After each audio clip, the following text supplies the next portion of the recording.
you 50,000 Ghana cedis cash prize. Business owner.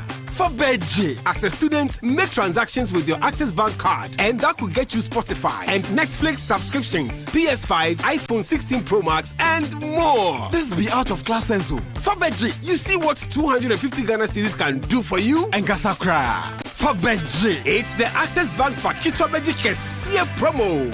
Deposit a minimum of 250 Ghana cedis and its multiples in your new or existing account and be on your way to winning a share of the 580,000 Ghana cedis in cash prizes and other amazing rewards. The more you deposit, the more your chances of winning. Promo runs from now to September 2025. This promo is in partnership with NLA on the Caritas Lottery platform. Terms and conditions apply. Access Bank, more than banking. City 97.3. More variety. The city is alive on 97.3. City 97.3. Accra. There can be no other 97.3. No need to change. Keep it tuned to City. You're number one. Don't look no further. We've got it all covered. City FM.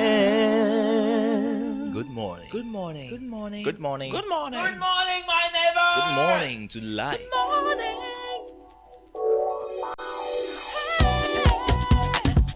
Music, talk,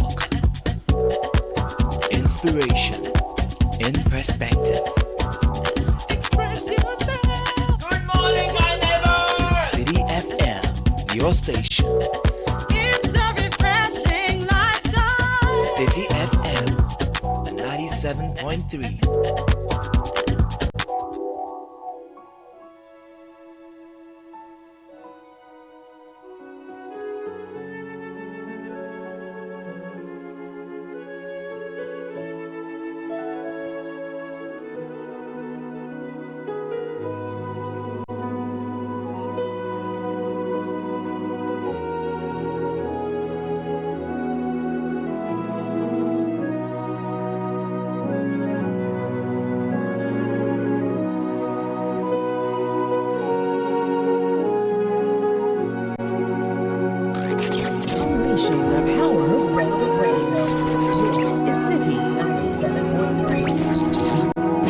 The City Breakfast Show.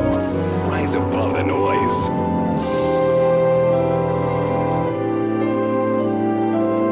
This is the City Breakfast Show. The city's biggest conversation.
634, 97.3 City FM.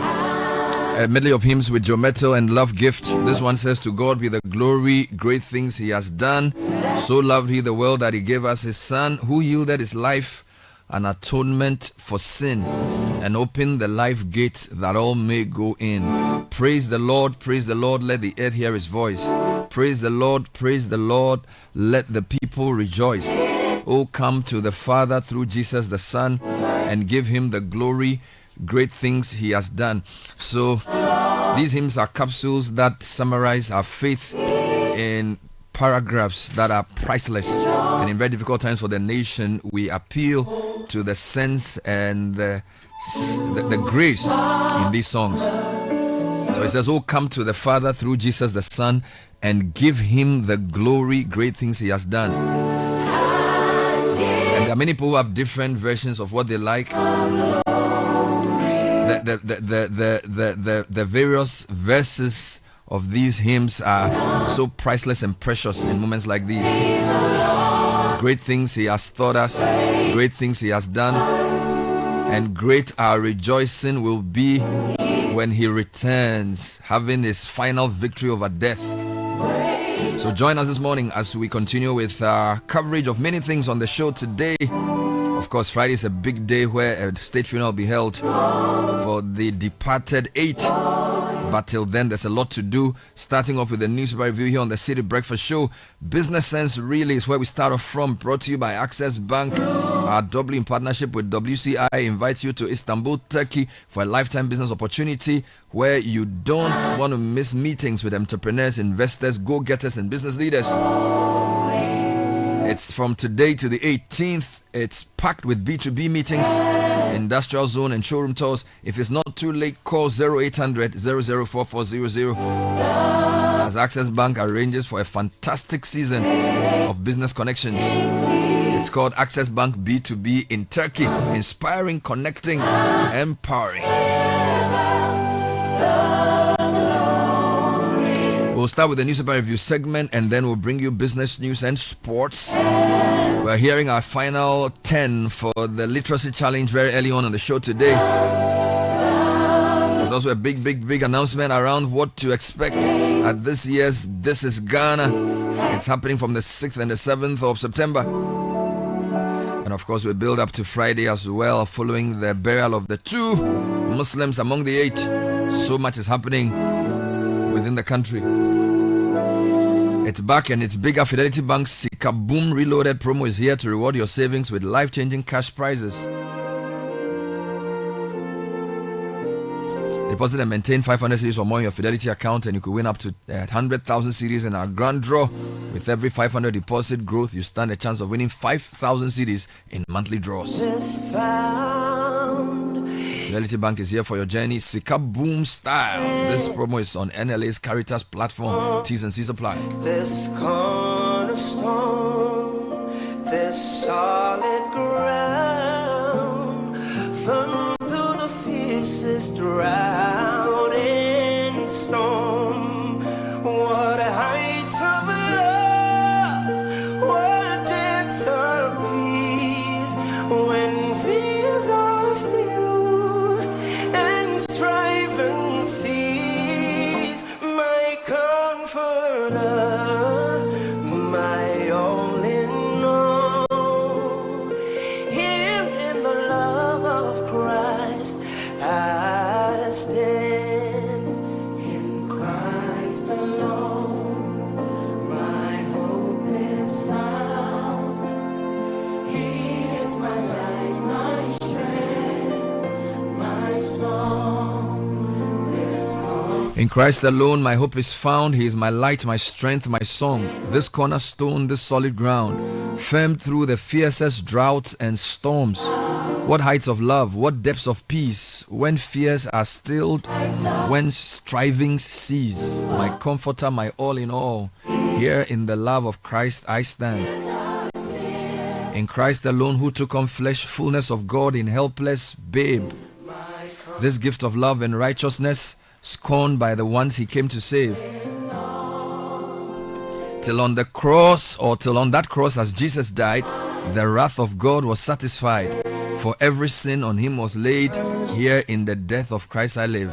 Who took on flesh, fullness of God in helpless babe, this gift of love and righteousness, scorned by the ones he came to save.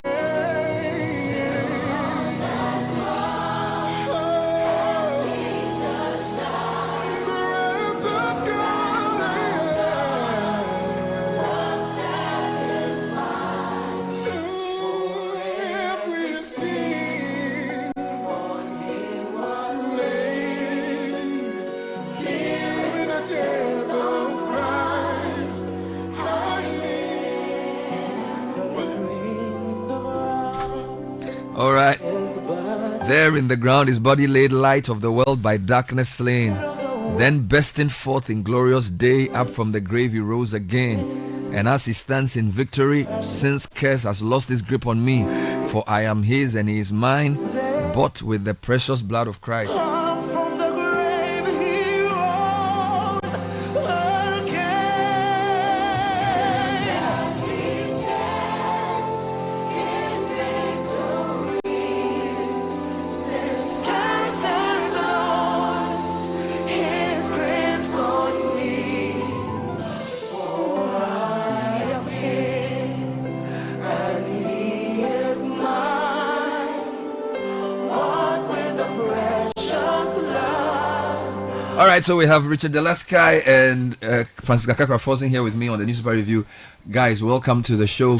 Thank you, Bernard. It's good seeing you guys on television. You were both in black, looking really great, and giving some really thoughtful commentary on the memorial night that was held on, I think it was it Friday or Saturday? I'm confused now. Saturday. It was Saturday. All right. So well done, guys. Maybe I should look for a show for you guys. Yes. I'll call it the Gameli and the Kakra show. No. Sometimes, things are tough, but you can afford a laugh. I know, right? Yeah. You can find two names for you guys. I know, right? Gamele Kakra. It doesn't rhyme. We have to look for a better name, a better pairing. Charlie. Or legal. You guys are lawyers, right? Yeah, we that's what we claim to be. But you know what the things I find out? The names law firms will choose the names. Yeah. So if you start a law firm, what will you call it? That's a tough one. Kakra. Kakra Penny and Kakra law firm. Yeah, but Penny is not a lawyer. It has the intrigue. Penny and Kakra law firm. Yeah, it will not be bad. We'll have Avila and Avila. Yeah, I'm not sure I want to. I'm not. That's if me and my. You know how you do it, like you and your kids. Yeah, Avila and Associates. Yeah, but I don't know. Yeah, I don't know. Yeah. I'm too old Avila to be trained. Sky. No, it's not going to work. No, it won't work. But like my own before call Anglo Chambers. Let's get into headlines. Anyway, the Ghanaian Times has the big story: nation in pensive mood as thousands grieve victims of helicopter crash. Also, the front page this morning: Murtala Mohammed Muniru Limuna remains laid to rest at cemetery, the military cemetery in Accra, and you can see the Sierra Leonean president here. He was a great brother. Sierra Leonean president touches down to commiserate with Ghana. Okay, I'll go to the Daily Democrat, and Pringpag calls for responsible reporting after national tragedy. Also from the Assemblies of God, let's honor the 8 fallen heroes. And Dr. Ejapon pays tribute to fallen patriots. Other headlines: SNET mourns with families of fallen heroes, and Murtala Muniru buried yesterday. The Ghanaian publisher says nation in grief. Otabil's heartfelt prayer for victims. Also on the front page, let's honor their memories. Mahama, the president of the republic, talking there. Helicopter crash and mosquito wept is another story. And Baumia's act mirrors Atamelsa's peaceful start. He's here together with the president in a full, beautiful embrace. On the front page of Republic Press, Ghana bows in grief as Murtala Mohammed Limuna Mohammed laid to rest. Gulf helicopter crash, DNA results of remaining 6 victims arrive. 2 police officers remanded over missing assault rifles. Other stories, Omane Boama was potential president, that's according to Ebo White. Blood of crash victims on your hands, Ken Ashigbe to Galamsey politicians. And in the eastern region, man 53 commits suicide by jumping into Volta Lake. Oh dear. The News Center says this morning, BOG settles economic gains debate, attributes it to gold-backed policy started in 2021. Comes with a photograph of Dr. Zakaria Momuni, who is the first deputy governor of the Bank of Ghana. Also, forensic reports confirm identities of all helicopter crash victims, quoting President John Dramani Mahama from yesterday's burial service. And then also something here that says, we stand with the nation, Margins ID Group, mourning helicopter crash victims. Some of the stories on the front page. Sure, to the Herald newspaper. And janaza prayers and military burial held for Murtala Mohammed and Muniru Mohammed. Also, how Mahama, Asiedun Ketia, Muntaka and Sami Jefi escaped military helicopter crash. NPA warns against exposing children to wood, fuel and coal pot fires. Cites asthma, low birth weight, etc. And in Kwanta, SHS headmaster removed over fundraising for conflict-ridden schools. And Angela List denies attack on BCM facility amid shareholders' dispute. If you go to the Economy Times, financial markets remain stable despite Ghana's national tragedy. GRA, NIA stand over debt claims. Maritime shareholders fear severe impact on cargo clearance. And then also BOG records some 50% dip in the remittances value as CD appreciates. And if you go to the Economy Times, the big story talks about economic recovery holding, but risks linger without deeper reform. Also, credit checks double on digital lending boom. And then something here that says Muadu Rural Bank posts remarkable growth in all indicators. The Daily Graphic leads with a very beautiful photograph of 2 coffins being hoisted by a dozen pallbearers, beautifully clad in red, as they lay or move to lay Murtala and Limunu to rest. So the headline says, helicopter crash, Murtala, Limuna lay to rest. Forensic results for 6 others received. That's the lead story by Kester Abram Cranche. Another story is KNUC Times in graphic business, tertiary business quiz. Let's honor fallen heroes, Assemblies of God Ghana. A nation observes solemn night of reflection for helicopter crash victims. That's the front page of the Daily Graphic. If you go online, just to give you a few other stories to sort of compensate, there's an interesting headline on Channel 1 News. Troubled Sky, spotlight on China's Z7 helicopter after Ghana's tragedy. So a very interesting write-up on the history, the safety history of that aircraft. Helicopter crash victims remembered at evening reflection and memorial. Chiefs who spearhead illegal mining to abdicate their throne, Awula at Tibrukusu, is also reported here. And other headlines, no official communication yet on National Prophecies Directive. This is GPCC. On business, credit inquiries saw 114% in 2024 as data lending expands. Also, Ghana records 18 new Mpox cases, total now 346. Now, here's one that will worry us. Gomoa Ishiam records over 30 teenage pregnancies in 2024. Just one town. 30 teenage pregnancies in one small town in the central region. And then helicopter crash, big blow to Ghana. Prof Michael Quay. We'll hear from Prof Quay later on the City Breakfast Show this morning. If you go to Channel 1 News, Ghanaians invited to honor fallen heroes ahead of state funeral. Shamima Muslim is saying this. Also, we're told I mentored Murtala. Munir was a permanent fixture in my house. This is Mahama speaking. And then Mest says, we'll take solace in Murtala's enduring legacy. This is the ministry that he headed. Meanwhile, the vice president says, let grief become a national pledge to progress. Prof. Opoku Ajiman speaking. The Major Online also leads with the Mahama must kill Galamsey before it kills his members. Dr. Toniedu warns. He also says, God does not take innocent lives. Toniedu demands action after helicopter crash. And then a few other headlines. Kempon says, I'm doing well after accident. He had an accident on the Central Region Road. And then driver jailed for stealing Susu box containing over 20,000 CDs. Those are some of the stories online. Okay, let's get into the details, gentlemen. Okay, and quickly, lady. two quick stories on the center spread of the Ghanaian Times talking about the sad development that happened last week and events thereafter. So, nation in pensive mood. That story is by my good friend Julius Yaupetichi and Agnes Opoku Sapong. And they say that thousands of mourners on Saturday evening converged on the forecourt of the State House in Accra to honor the memories of the 8 persons who perished in a ghastly helicopter crash on Wednesday, August 6, 2025. They were led by the President, John Dramani Mahama, supported by the President of Sierra Leone, who is also the President or the leader of ECOWAS presently. Now, it goes on to give you details of the beautiful things that were said about all 8 persons. And if you turn to page 13 of the same newspaper, we're told that they were 2 of them were subsequently laid to rest, and that story is by Malik Suleimana. Tears flowed, heads buried in handkerchiefs to mop the tears as the nation gathered to lower into graves the remains of Dr. Ibrahim Murtala Mohammed, the minister responsible for environment, science and technology, and Alhaji Muniru Limuna Mohammed, the acting deputy national security coordinator, who died in a plane crash on Wednesday, August 6, 2025. Now, this was after a solemn Islamic prayer led by the national chief imam, Sheikh Dr. Osman Nuhu Shaributu. All right, you have the Republic yes, Press. I have the Republic Press. And Gulf helicopter crash DNA results of remaining 6 victims arrive.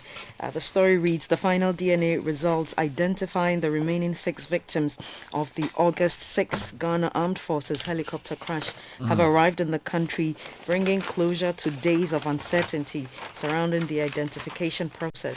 The results were received at Kotoka International Airport on Sunday, August 10, by Health Minister Kwabena Mintah Kando, Inspector General of Police Christian Teteyonu, and other government officials. On August 7, samples of the remains of all 8 victims were flown to South Africa for forensic analysis after the crash left the bodies burnt beyond recognition. The first 2 results confirming the identities of Dr. Ibrahim Murtala Mohammed and Alhaji Limuna Muniru Mohammed were sent electronically to Ghana on Saturday, August 9, allowing for their burial. I want to stay with you. Go to the Herald. There's an interesting story about how some people missed the trip, the ill-fated, I think we should call it now, the ill-fated trip. Just give me highlights of what the paper is saying. Yes, the paper is reporting that President John Dramani Mahama, National Democratic Congress Chairman Johnson Esiedun Ketia, and Minister for Interior Muntaka Mohammed Mubarak were among several high-profile figures who narrowly avoided boarding the military helicopter that crashed into a mountain near Sikaman in the Ashanti region, killing 8 people. The Chief Executive Officer of Gold Board, Sami Jemfi, was also slated to be on the ill-fated flight. Aside from Mr. Nketia, popularly known as General Mosquito, who has personally spoken about his escape, others have recounted how President Mahama, Mr. Muntaka, and Sami Jemfi were spared from the tragedy. Well, I mean, those reports should be tempered with the capacity of that helicopter. Yeah. I think that's a crucial question. The number of spaces allotted, they may not all be. So I think the point is more, they were scheduled to go for the event. Yes. What means they were using is not very clear. Exactly. Let me just say one quick thing though. On this aircraft, there's a very interesting story on citynewsroom.com which sort of just traces some crashes that it has been involved in. So not to necessarily point fingers. It says the Ghana tragedy is an isolated incident. In recent years, several African countries operating the Z9 have experienced serious and sometimes fatal accidents. So it gives, for example, Zambia 2013, where a newly delivered Z9 crashed shortly after arrival, killing a major and injuring another officer. Cameroon 2014, one of the country's Z9 helicopters crashed within 6 months of procurement. Mali 2019, so Zambia is 2013, Cameroon is 2014, Mali 2019, the last operational Z9 in the country's fleet was destroyed in a crash, ending its short deployment. Gabon 2011, a Z9 involving a VIP transport mission crashed, prompting a quiet review. And then he also talks about Pakistan Navy's raising an alarm about the Z9. And then it ends by asking a question, a worrying future for air safety? While the Z9 remains in service in several African countries, including Ghana, recent developments raise fresh questions about the reliability of the Chinese supply military hardware in high-risk missions. Aviation experts point to 3 key issues: mining safety, weak after-sales support, poor quality spare parts, and inadequate training for pilots and maintenance crews.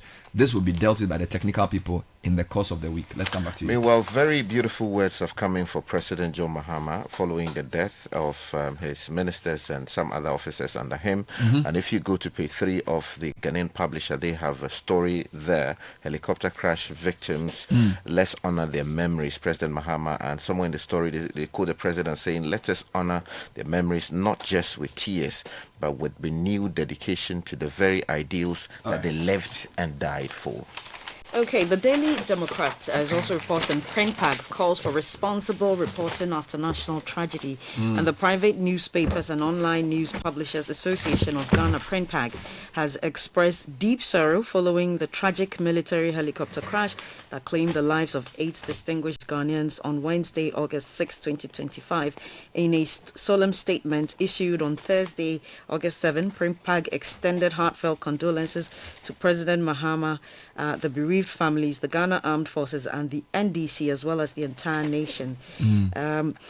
Describing the crash as devastating a national tragedy, PRINPAG emphasized that the contributions of the departed should not be forgotten. And what is important in the story is they urged journalists across the country, especially its members, to approach their coverage with the highest standards of professionalism and ethical sensitivity.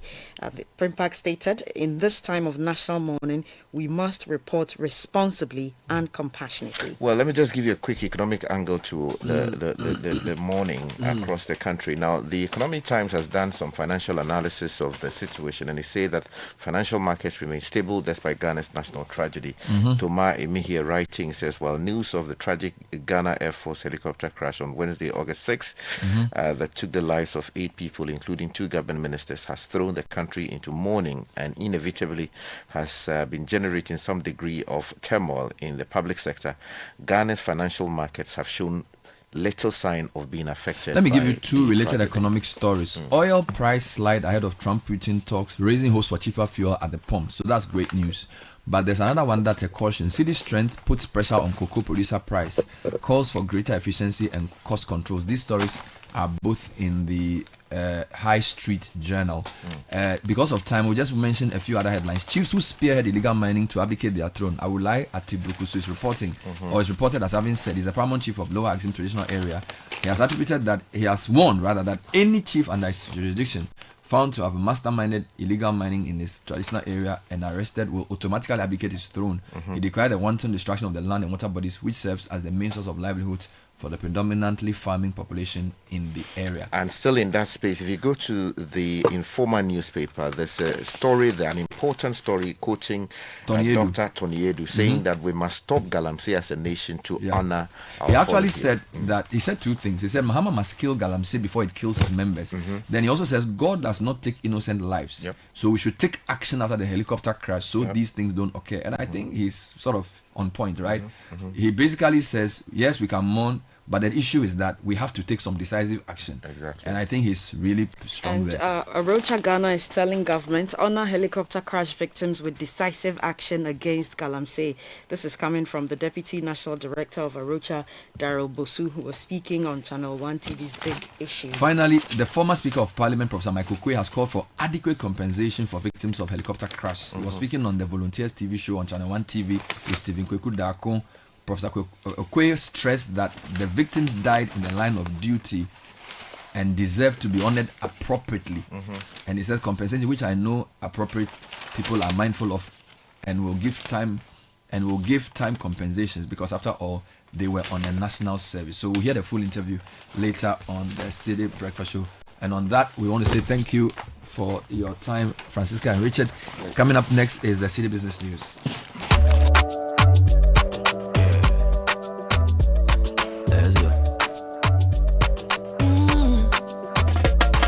My body, when you wake up in the morning and you know the money calling, oh, you go work, but you know it's at your side. If I believe with us, if I hold my hand and believe, oh, cause you know it's at your side. And when you dream, no say I did for you. And when you hustle every day, many wanna go. Anything you do, I did for you. Many wanna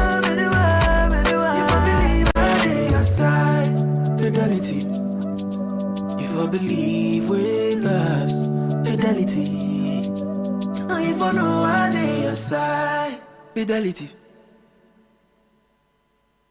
Oh, jump on now. Go, the go. Ah, go me. At what time when you come back where I don't hear the sound of your car? Why you buy new car? No, I don't change my car. It be the same ride. It be the fuel way I change. Way one shouts it. Ever since I started using the all-new Excellium Premium Fuel, fortified with 3-in-1 action. Oh, Joe, now my car they run like electric car. No, so. This is the type of fuel where they want to. Because now engine they cost. Where they want for way if I buy it, it go protect my engine. And with the small way I buy, I go drive, sir.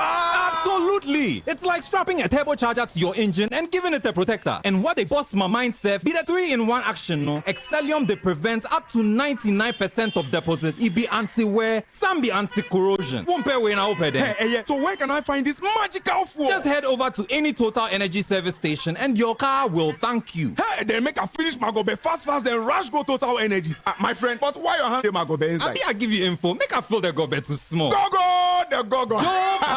Excellium is designed to protect your car engine, decrease fuel consumption, and lower CO2 emissions. Don't say fuel, say Excellium. Choose Excellium, choose quality. The City Breakfast Show. Rise above the noise. City Business News at 7 with EcoBank and MTN.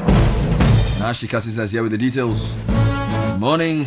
Good morning, Bernard. Hello and welcome to the breakfast edition of the City Business News, proudly brought to you by MTN, Goil and EcoBank. I'm Nashika Caesar. Coming up, banking sector records significant credit growth in 2024 with year-on-year growth rate of 24.06%. Also coming up, Chamber of Petroleum Consumers COPEC demands data-driven approach to transport fare adjustment, and later Treasury bill auction sees 22.2% under subscription.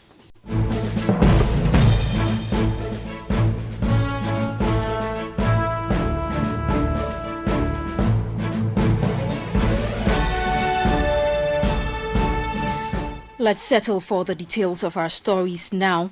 The banking sector in 2024 recorded significant credit growth with year-on-year growth rate of 24.6%.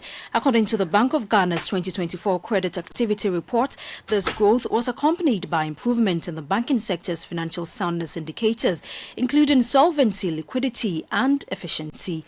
The following News Desk report has more. Deposit money banks' gross credit to the private sector and public institutions increased by 18.53 billion Ghana cedis in December 2024 compared to an increase of 7.01 billion Ghana cedis recorded in December 2023. The increase in credit flows was mainly due to the expansion of credit to the private sector. The increased flow of credit to the private sector was on the back of an increase in domestic currency credit and underpinned by a pickup in real sector activities.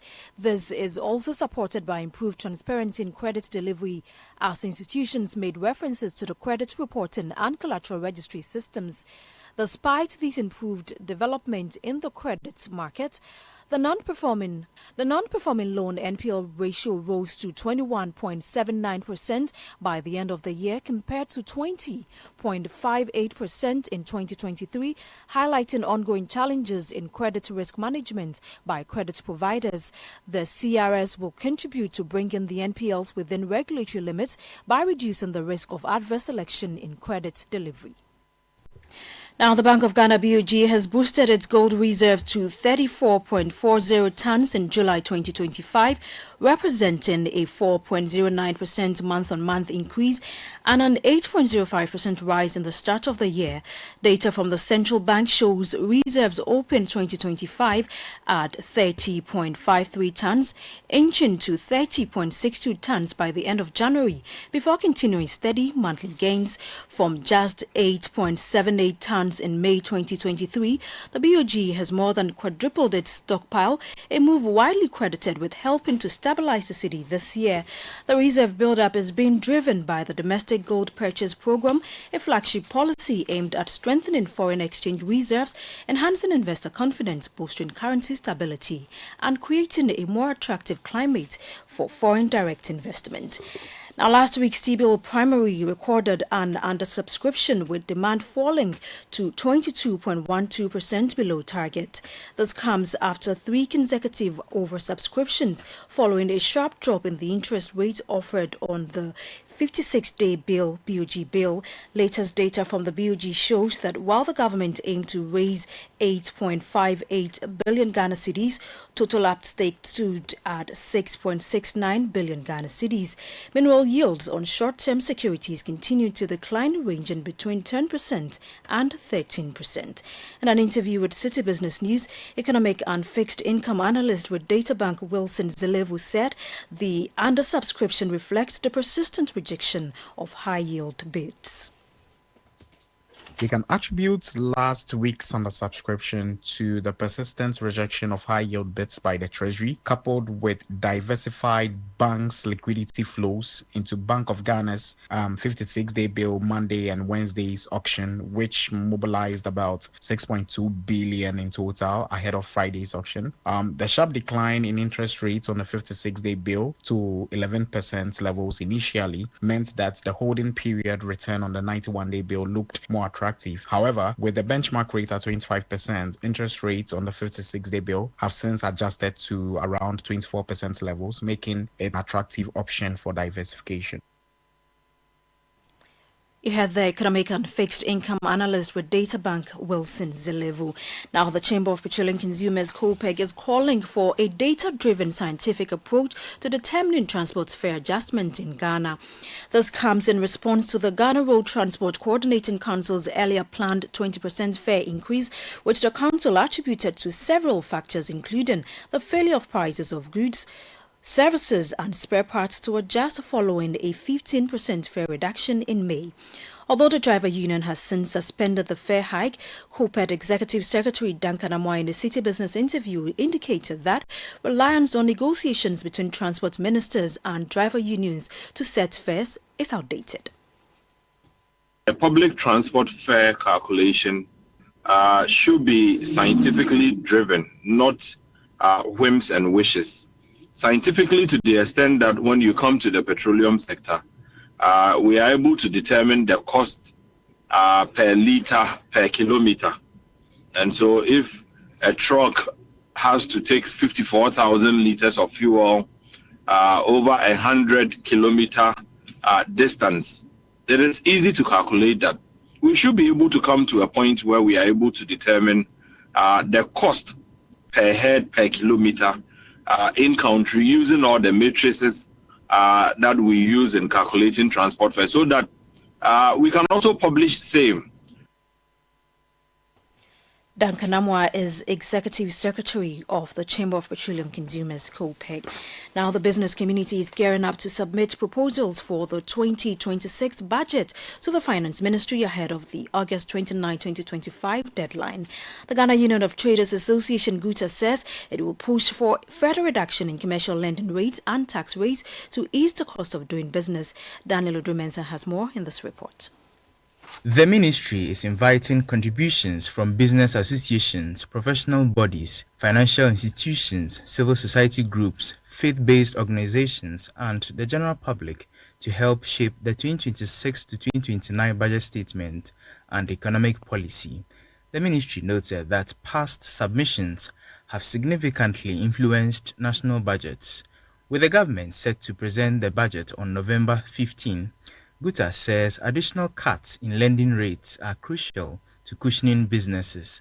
Public Relations Officer Joseph Paddy stressed that such measures would provide much needed relief to traders. What we're saying here is that we've seen policy rate dropping, we've seen inflation dropping, but we've not seen the drops having an impact on our interest rate, which makes cost of doing business going up high.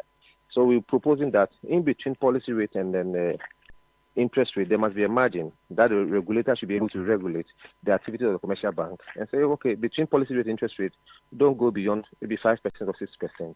And one of the things we're looking for, we say the charges at the port, which is making business very difficult to comply in tax regime, because our tax rate is extremely high. So we're saying government should reduce the tax rate and then opening the tax net so that those people who are outside the net can come on board.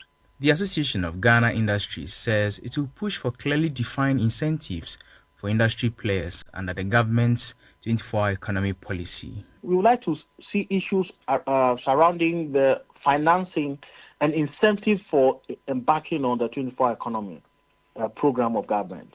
We would like to see what specifics incentives in terms of tax rebates and holidays, financial support, i.e. access to financing and all of that. We would like.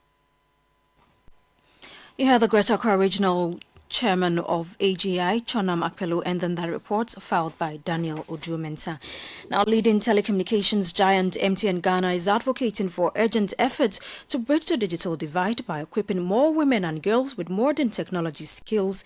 The Chief Executive Officer, Stephen Blewett, says empowering females in the digital space will not only secure their future, but also strengthen the foundations of resilient economies. Speaking at the MTN Ghana Girls and ICT Initiative celebration in Accra, Blewett stressed that closing the gender gap in technology is critical for fostering innovation and driving inclusive growth. As I said, at MTN Ghana, we believe in diversity and inclusion and are not just values to aspire towards, but they're essential components of innovation and progress. And it's imperative that we ensure equal opportunities for everyone, especially our young girls. We believe that the Girls in ICT initiative is a powerful step forwards to bridging the gender gap in the tech industry, empowering our girls with skills, knowledge, and confidence to excel in the digital world. Digital economy needs more girls like you, because when girls are equipped with skills and confidence, they transform families, communities, and entire nations. That was the CEO of MTN Ghana, Stephen Blewett, speaking there. Now, on the interbank market today, the dollar is going for 11 cedis, 50 pesos, while the British pound is going for 15 cedis, and the euro is going for 13 cedis. And that's all for the breakfast edition of the Citi Business News, proudly brought to you by MTN, Quay, and EcoBank. I'm Nashika Caesar. Many thanks for your company. Do have a great business day. If you know these sounds, you didn't just live through the 90s. You lived the experience. Back then, connection took minutes. Today, it takes a blink. You express yourself with memes. You hold video calls across continents. You say hey to an AI who responds, "Hello, Kwame." You order rides, dinner, and dreams all from the palm of your hand. A lot has changed, so have we. For over 3 decades, EcoBank has evolved with you, leading digital banking in Ghana and across 33 African countries, pioneering solutions built around how you live, move, and dream today. From our express points to EcoBank Pay, online banking, and the mobile app, we are where you are. Here for today, ready for tomorrow. Now, that's change, powered by EcoBank. EcoBank, a better way to bank your way. EcoBank, the Pan-African Bank. Ah, Ma, have you received the delivery? Sis, yeah, the riders bay. Send in a momo. Okay, *176. Ah, power call. Don't you use a smartphone? Use a momo app, ne? Huh? Abba app. Hey, I want to say a millennium, say millennial. Inim. Oh, millennium for ya nyaze. Switch to the app. Oh, you're smart. And oh, you're secure. Enter a world of possibilities with the Momo app. Pay your favorite merchant, pay utility bills, and borrow from our wide range of lending services. Move to the app side today. MTN. Join the conversation on the Citi Breakfast Show on Facebook at facebook.com/Citi97.3, Twitter at twitter.com/Citi973, and Instagram at instagram.com/Citi973 with the hashtag CitiCBS.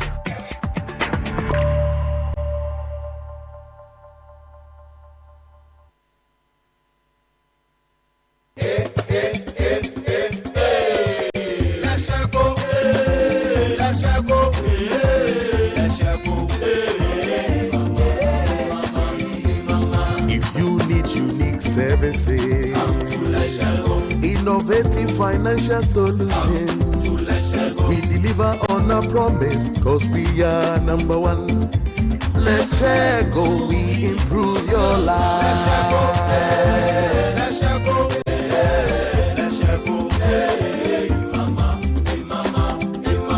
Even when you're stuck with nothing, no matter your situation, let's go, we improve your life.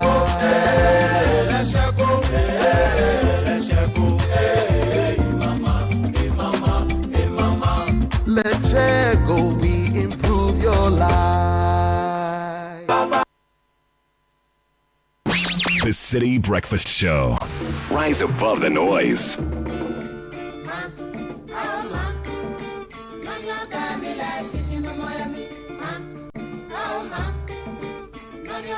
So it's 14 minutes past 7. Kickoff is coming up next. Before that, the City Business News was brought to us by MTN. For those who love MTN, free after one, prepare for the upgraded experience. That's MTN free after one extra. You can talk for an hour uninterrupted while paying for only the first minute of every 10 minutes you talk. Which means for every 10 minutes you talk within the hour, you pay for the first one. You get to talk for 60 minutes straight with no interruptions. You also get 50 MB of data for free after your first call daily. Subscribe to MTN free after one extra. Dial star 550 hash. That's star 550 hash and follow the prompt.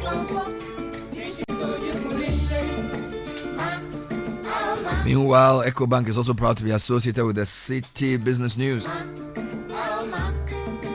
Isn't it amazing how the world is ever changing and evolving? Fascinating to think that about the next big thing and what it could be.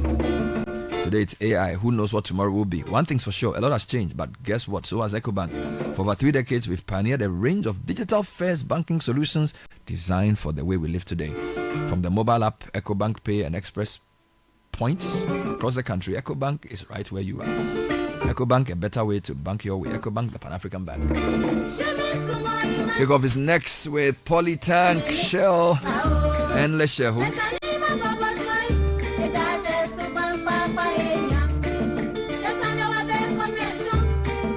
Polytank has been with us for 3 decades and more. Choose the guaranteed quality that Polytank assures, whether it's the Rambo, the Hippo, the Sumo, or the Super Sumo. Durability is assured. Polytank, the original, always the best. Shell V-Power with Dynaflex is specifically formulated to clean and protect your engine. Also proud to be associated with Kickoff. Fill up with V-Power at a Shell service station and feel the performance, the confidence, and the protection. Go well with Shell. And if you want financial peace, let's talk Lesheho. Life comes with financial challenges, but with Lesheho, you don't have to face them alone. Whether it's education, rent, or unexpected expenses, you've got the right loan to meet your needs. Simply call or WhatsApp 027-004-0799. Let's make life easier together. Lesheho, let's improve life.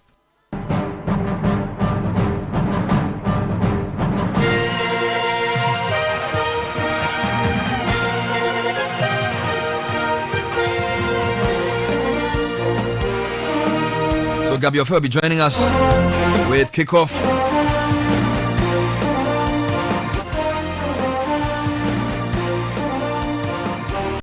Says nerve. It's not up to the challenge. Henderson is. Well, they've spurned one opportunity. What now? Defendi does it! And Palace are Wembley winners again! Alright, Crystal Palace twice came from behind to stand in new look Liverpool and win the Community Shield for the first time on penalties after a 2-2 draw at Wembley on Sunday. More reactions coming up. Plus, we'll tell you who BBN Gold Stars and Kumasi Asante Kotoko will be facing in the upcoming CAF Interclub competitions. Some bits of transfers as well. Many thanks to Shao Goa, Zonda JH, Polytank Ghana, and Lesheho. Let's improve life.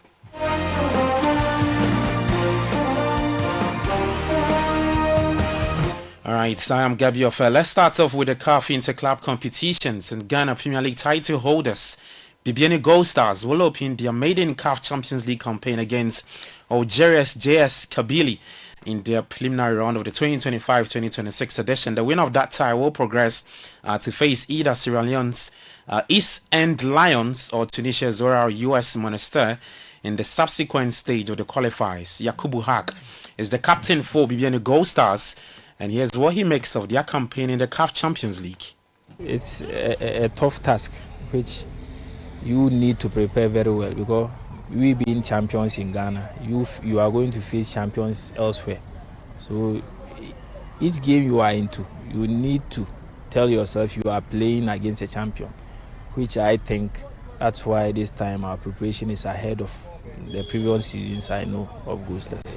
This season signing is about all departments, so you can see the new guys are also responding very well, which I think had been a very, let me say, a competitive, which I think is good, because if everyone is competing, that means if you don't compete very well, it will be very hard for you to even have a playing time. So those who are around are competing very well.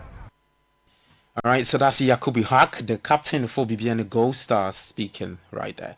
Well, in the CAF Confederations Cup, Asante Kotoko will face Nigeria's Quay United in the first round. The two-leg tie will open in Kumasi between September 19 to 21, with the return leg in Nigeria from September 26 to 28. The winner will progress to meet Moroccan giants Wydad Casablanca in October, a pathway that could eventually lead to the lucrative group stage and a minimum of $100,000 in participation fees. Now, away from that, let's talk about former Manchester City and Ghana under-17 starlet Mohamed Aminu. He's communicated his ambitions of getting a call-up to the Black Stars ahead of the 2025-2026 GPL season after signing for Bichim United. Aminu Mohamed made this comment in his first interview for the Hunters after joining the club as a free agent. For a lot of goals to help my teammates and hopefully get called by the national team, which is Black Stars. And Bichim United is one of the top clubs in the Ghana Premier League, and they give chance to a lot of talent that I've seen. So I think it's good for me to also, be here so that I can be on track again. All right, so that's Bichim United's new signing, Mohamed Aminu, speaking there. Well, let's talk about a CHAN happening in Kenya, Uganda, and Tanzania. And Benny McCarthy's Kenya made it 2 wins out of 3 after the 1-0 win over Morocco yesterday in the third group game. The result following a 1-0 win over DR Congo and a 1-0 draw with Angola lifts Kenya to 7 points from 3 games and lifts them within touching distance of a historic quarter-final berth on their tournament debut. Well, Angola also staged a stunning comeback to beat Zambia 2-1 and jump to second in Group A. The results breathed new life into the Palancas Negras' campaign, lifting them to 4 points from 3 matches, 3 behind leaders Kenya, while Zambia remained rooted to the bottom without a point after 2 games. Later today at 2 p.m., South Africa will take on Guinea. Uganda up against Niger. At 5 p.m. Uganda, one of the host nations, they'll be hoping to make it pick up a second win at the ongoing CHAN tournament in Kenya, Uganda, and Tanzania. I guess you'll be wondering where Ghana's CHAN team, that's the Black Galaxies, are. Well, they did not qualify.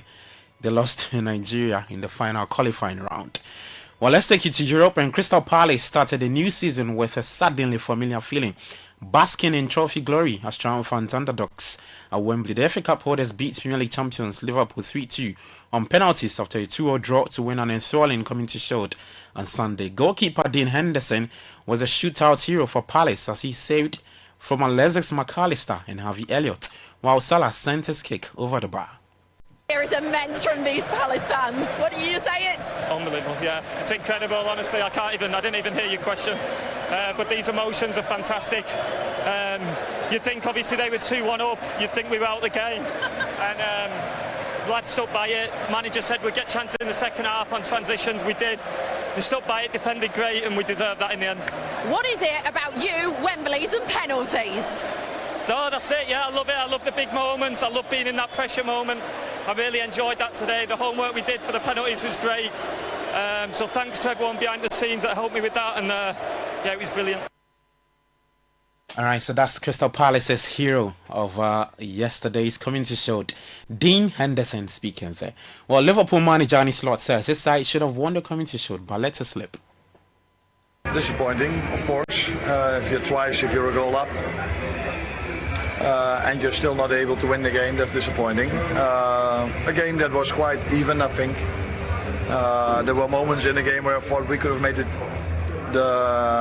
We could have won it, but in the end they came close to make the winner as well. So, like I said, even game, and then it goes to penalties, which they did better than us.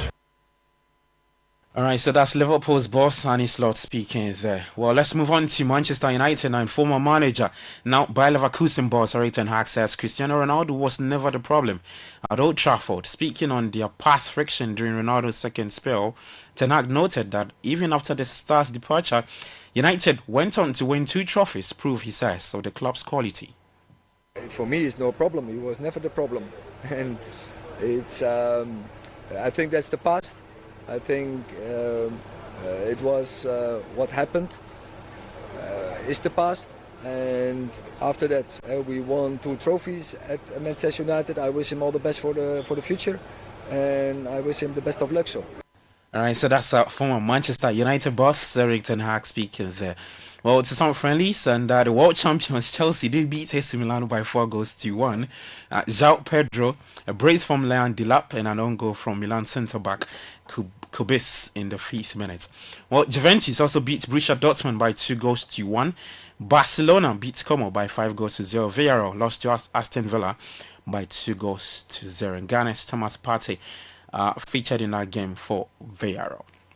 Well, in boxing, some bit of a sad news, and a second Japanese boxer has died from a brain injury suffered at an event in Tokyo.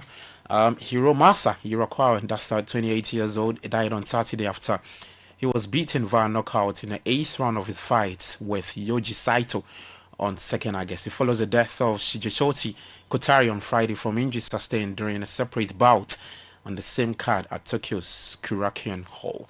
While in tennis, British number 2 Cameron Norrie is out of the Cincinnati Open after suffering a second round loss to veteran Roberto Batista Agut. Norrie recently beat the world number 53 in 4 sets at Wimbledon with his first round when sparking a run of to the quarters at the All England Club. Well, that's the very latest in the world of sports. For more, you can head to citysportsonline.com and on X. You can find us at City Sports GHA. Kickoff is proudly brought to you by Shell.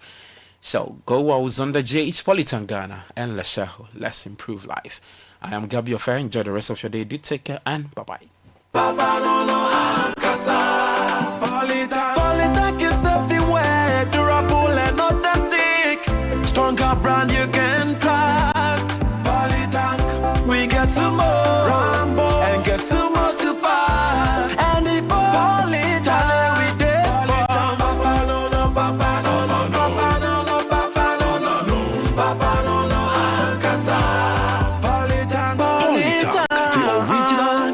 did the best. Do you ever wonder how your car's engine is doing as you drive? Not often. Does it feel confident and protected, or is it tired and struggling? I have a busy schedule, so I leave matters of my engine to Shell V-Power. With Shell V-Power, you can feel confident because it is the best ever fuel designed for performance and efficiency. Shell V-Power removes performance-robbing deposits, so you can feel protected. Fill up with Shell V-Power at a Shell service station near you. Feel confidence, feel protection, and feel performance over and over again with Shell V-Power. Fuel the feeling with Shell V-Power. Go well.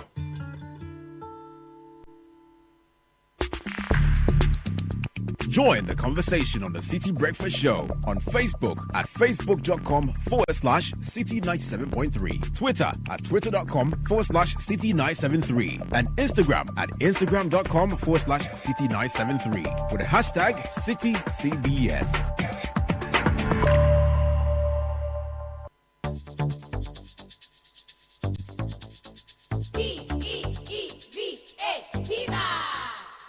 Looking for a burst of flavor in every sip? Discover the refreshing taste of Piva beverages. Enjoy the classic Piva Cola flavor, perfect fit anytime. How about a fruity adventure? Try our delightful Piva orange fruit drink packed with recognized citrus flavor. Craving something exotic? Our Piva cocktail fruit drink brings the tropics to you. For a sweet and juicy treat, grab our grapefruit drink and don't miss out on the refreshing Piva Tangy fruit drink, busting with tangy flavor. Piva Cola, Piva Orange, Piva Cocktail, Piva Grape, Piva Tangy. Grab yours today. Available now at your local store. Call us on 055-00-322-31. Piva, a taste you love. This advert is FDA approved. P for Piva.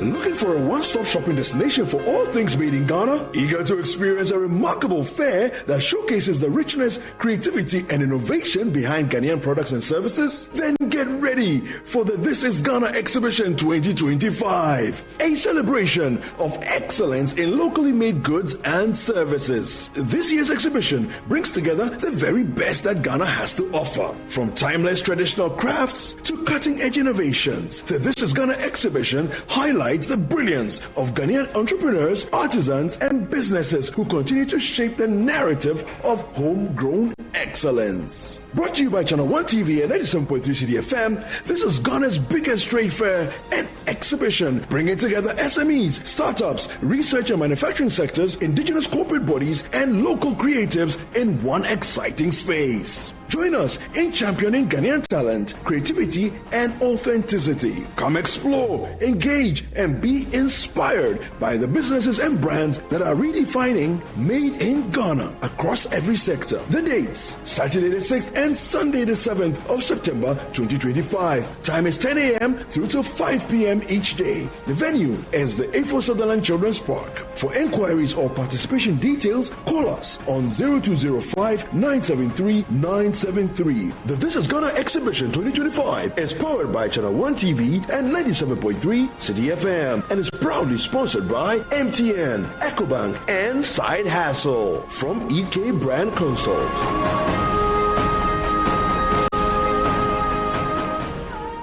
It's time to take the next step toward your dreams. Admissions are now open for our October intake at Lancaster University, Ghana. Get ready for a world-class education, global opportunities, and an unforgettable experience in Ghana. For more information, contact us at +233 030 211 8989 or send an email to admissions@lancaster.edu.gh. Apply today and begin your journey to success with Lancaster University, Ghana. Your future starts now. This is the City Breakfast Show, the city's biggest conversation. The City Breakfast Show. Rise above the noise. The Money Matters segment is brought to you by Petra. Petra, achieve more. Welcome to the Money Matters segment with Petra.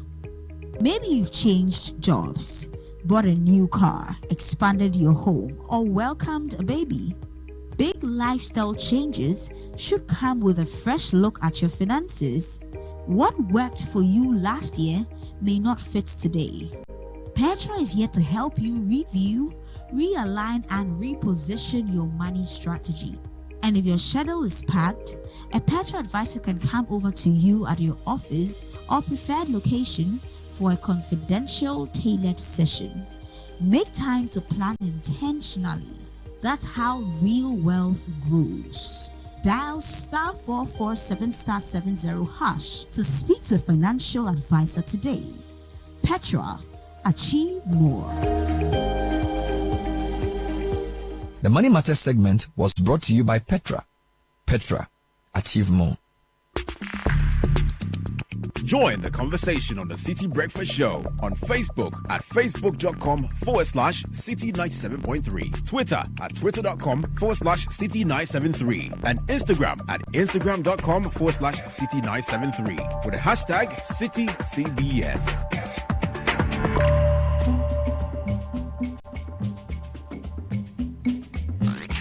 Unleashing the power of relevant radio. This is City 97.3. The City Breakfast Show. Rise above the noise.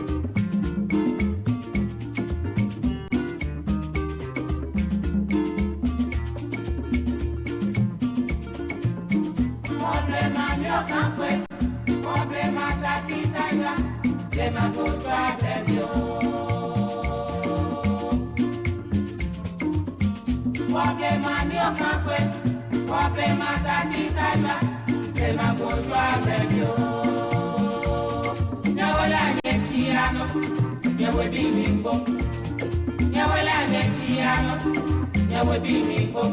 This is the City Breakfast Show, the city's biggest conversation.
.35 on the City Breakfast Show. So many things happening concurrently. And we're bringing you some quick Ghana flavored tunes as the Homo season also unfolds nicely. We're in the second week, it's a whole month. And of all the Willamette songs, this one pleases me the most.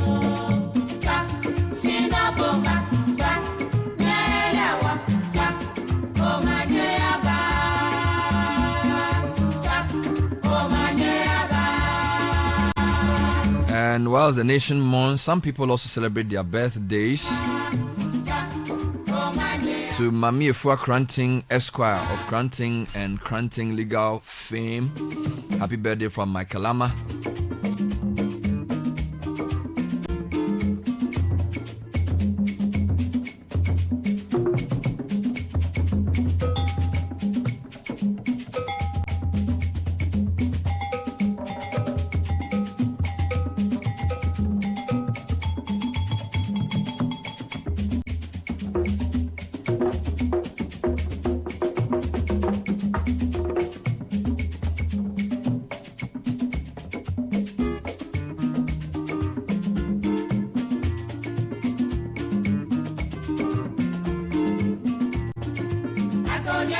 So we'll bring you some highlights from the memorial service that was held, the Night of Remembrance on Friday, and then that will be followed, actually on Saturday, that will be followed by some interview highlights as well.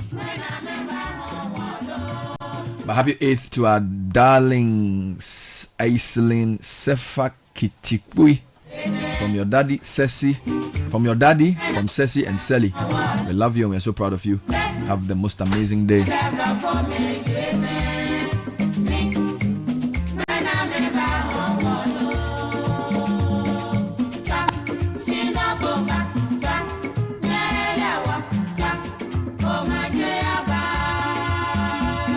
Good morning, Bernard and team. Help us wish our beautiful, beloved daughter, Sichope Yawa Kamfra. May she grow to be a big girl for God and country, from Dad Redeemer Kamfra and Mom Victoria Newton. How did you call the first name? The Sichope. Well done. Well done. Sichope. This is one way you can test where you are from. Sichope. Academic City has 2 amazing events coming your way. If you're a professional looking to take the next step in your career journey, join us Monday, August 19 at 6 p.m. for Graduate Open Day at Quay Terrace, Accra. Meet our world-class faculty exploring cutting-edge masters and executive masters programs to learn how you can secure a scholarship perfect for professional and recent grads. Then there's also the Parents' Night on Wednesday, August 21, 6 p.m. at our beautiful Hacho campus. You may call 059-403-0308. Academic City, educating future-ready leaders.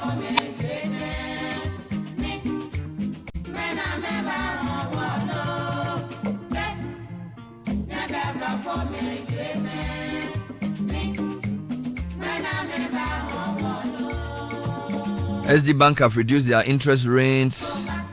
So if you earn salary, you are a controller or not, working with an SD Ghana listed institution or already banking with SD Ghana, from now to the end of September 2025, apply and receive a loan from SD Ghana for your personal or business needs and enjoy unbelievably low interest rates. Join the Asante Su promo.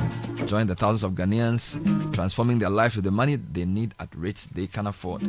Call 0302 214-314. Terms and conditions apply. SD Ghana, the future is you.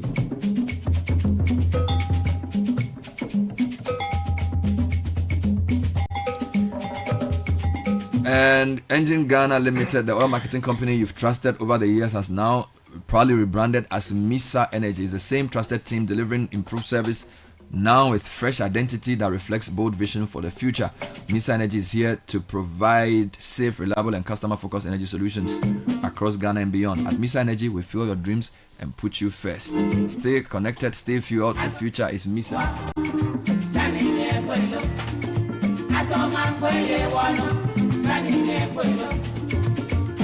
And when time is of the essence, banking should not slow you down. Skip the queues and deposit cash straight into your account with Zenith Bank's cash deposit ATMs. These ATMs are located at Zenith, East Legon, Laboni, Techi Plaza, Sunyani, Ahonjo, and head office branches. Experience secure and convenient cash deposits any time of the day. Now that's banking on your terms.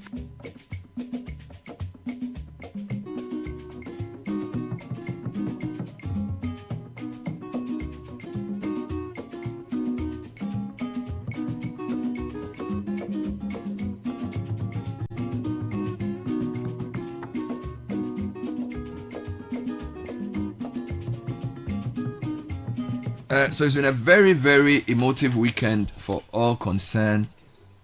And you know, seeing our duty bearers, president, vice, and all the leaders, it's tough to see national leadership go through such distress.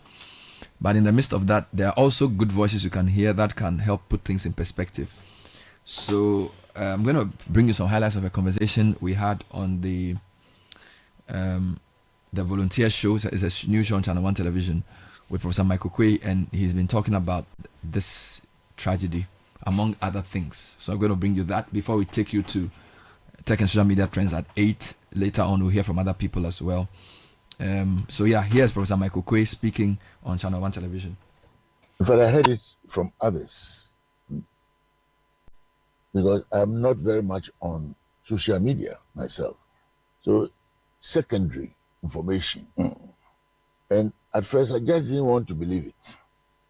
So I started asking for confirmation, only for this to be confirmed. It's a big blow to our nation.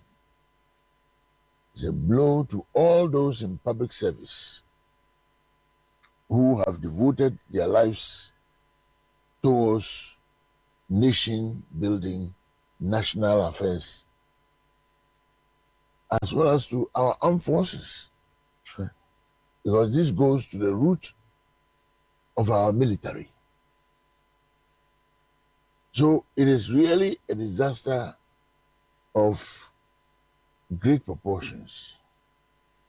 And it is very appropriate that the president, in his wisdom, has really called for days of mourning and for flags to fly at half-mast. It is important on an occasion like this to extend condolences to His Excellency the President who of course is the head of state, and particularly with the fact that his government is rocked by this unfortunate event. And then to our soldiers, it's not often that we hear such things happening. And of course, to everybody else, all of us as a nation, it's a national disaster. I believe it is being treated as such, and it should be treated with real non-partisanship. Nga we say, Billy Akenamo. Akebili Namo. In other words, even your worst enemy, you don't wish death for him. Sure. And what about people who are friends? We are all Ghanaians. So really, it's a national loss, a loss for everybody. I'm really saddened. I knew the two ministers quite well, and particularly Murtala Mohammed, fine member of parliament, very, very assertive in his debate, and he's a man who researches. A parliamentarian must research. You must be somebody who enjoys reading, finding out. You cannot talk rumor in parliament. You must talk fact. In other words, especially to make impact. And he impressed me as one of such characters. He was in parliament before, he hesitated, and then he came back, all showing resilience in his quest for political career. I have high regard for him. Dr. Amanibuama was a very, very smart young man, dedicated. His knowledge about ICT is worthy of mention. You won't believe that a person who is of the medical profession and background will be so adept in the computer. Sure. But he was very, very good at ICT, and he pursued it in whatever he was doing, particularly with regard to matters relating to electoral statistics and data. And these are men who, therefore, having dedicated themselves to public service, I mean, they've just started. They should not have been cut away so soon. Prof, so as a former Speaker of Parliament and as a statesman of your caliber, has such a thing ever happened to Ghana? No, this one is unprecedented. Oh. We've had a few issues, some plane crash or emergency landing here, but it was filled with men in harness, I would say, in harness. Men who were serving the nation in active manner, including both sides. I know that young man who is a flight officer, and his father is a Baptist preacher with me, a colleague as a Baptist preacher. Okay. Naturally, I feel personally bad and sad about it. I've been rooted at home this period, and it is not an amusing time at all for all of us over here. So, Prof, we want to use this situation at hand at the moment to look a bit into our national development generally. What do you think, in your view, Prof, should leadership do at this very moment that such a disaster has befallen us? Well, as for introspection, as for self-examination, as at looking inwardly and seeing whether all your arrangements are correct or apt or appropriate, it is something that we should be doing. There's a good saying that the unexamined life is not worth living. Exactly. And of course, I've heard the government saying there are going to be high-powered inquiries into this. We are all expecting it. So it shows that the relevant authorities are mindful of the fact that they need to do some serious examination of how this went, how this happened. And I will encourage people not to presume anything. Therefore, all the speculations, I believe, should stop. If you have any useful assistance to give or information to share, I think it must go to the appropriate place. That's right. Because when you start speculation, some of the speculation can be offensive or destructive. In fact, even distract us from what should have been the right path. So if you have something to say, I don't have anything to say because I don't understand the dynamics of aeronautics. But those who have, I believe, should all assist in that direction so that we know what actually are the causative factors, because nothing comes without a cause. That one is very true. That's right. Nothing happens without a cause. So there must be a cause. That's right. And such a national disaster, which I will say is unprecedented. Unprecedented, Prof. Must be treated with a very seriousness that it deserves. That's right. So we must seriously go into the matter, even if it means bringing some experts, especially from the country of manufacture, which I'm told is China. In this regard. Very often you find that those who manufacture come to assist with such an investigation as well. But of course, I know that the relevant authorities know these things. Right. So they will marshal the appropriate persons and institutions to do very thorough investigation on this matter, because it is terrible. Prof, this show is Volunteers TV show, where we promote nationalism, we promote active citizenship, patriotism, volunteerism, love for nation. All these people who have unfortunately lost their lives were on a national assignment. And many young people out there are worried. Many young people out there are carefully watching what the aftermath of this will be, where they will ask themselves whether it is worth dying for this nation. It is worth committing to serving this nation. As a senior statesman, what are some of the encouraging words you can give out there to our young folks to take a clue from in this kind of situation that has happened to us? They should not be discouraged. Many senior people have traveled on this very plane to and fro. You could die also by road. The important thing is national service. Many soldiers, whether in the Congo or in other places and in Ghana, have died working for Ghana. We remember very well the story of Major Mahama. Exactly. He was killed because of Galamsey. That's right. That's very true, Prof. This Galamsey menace should be tackled and wiped away before it really does even more damage to this country. But some people must do it. So a young man must still go to the Air Force, because Ghana must have an Air Force. A young woman who feels like that must still not be discouraged. Right. Go to the Air Force.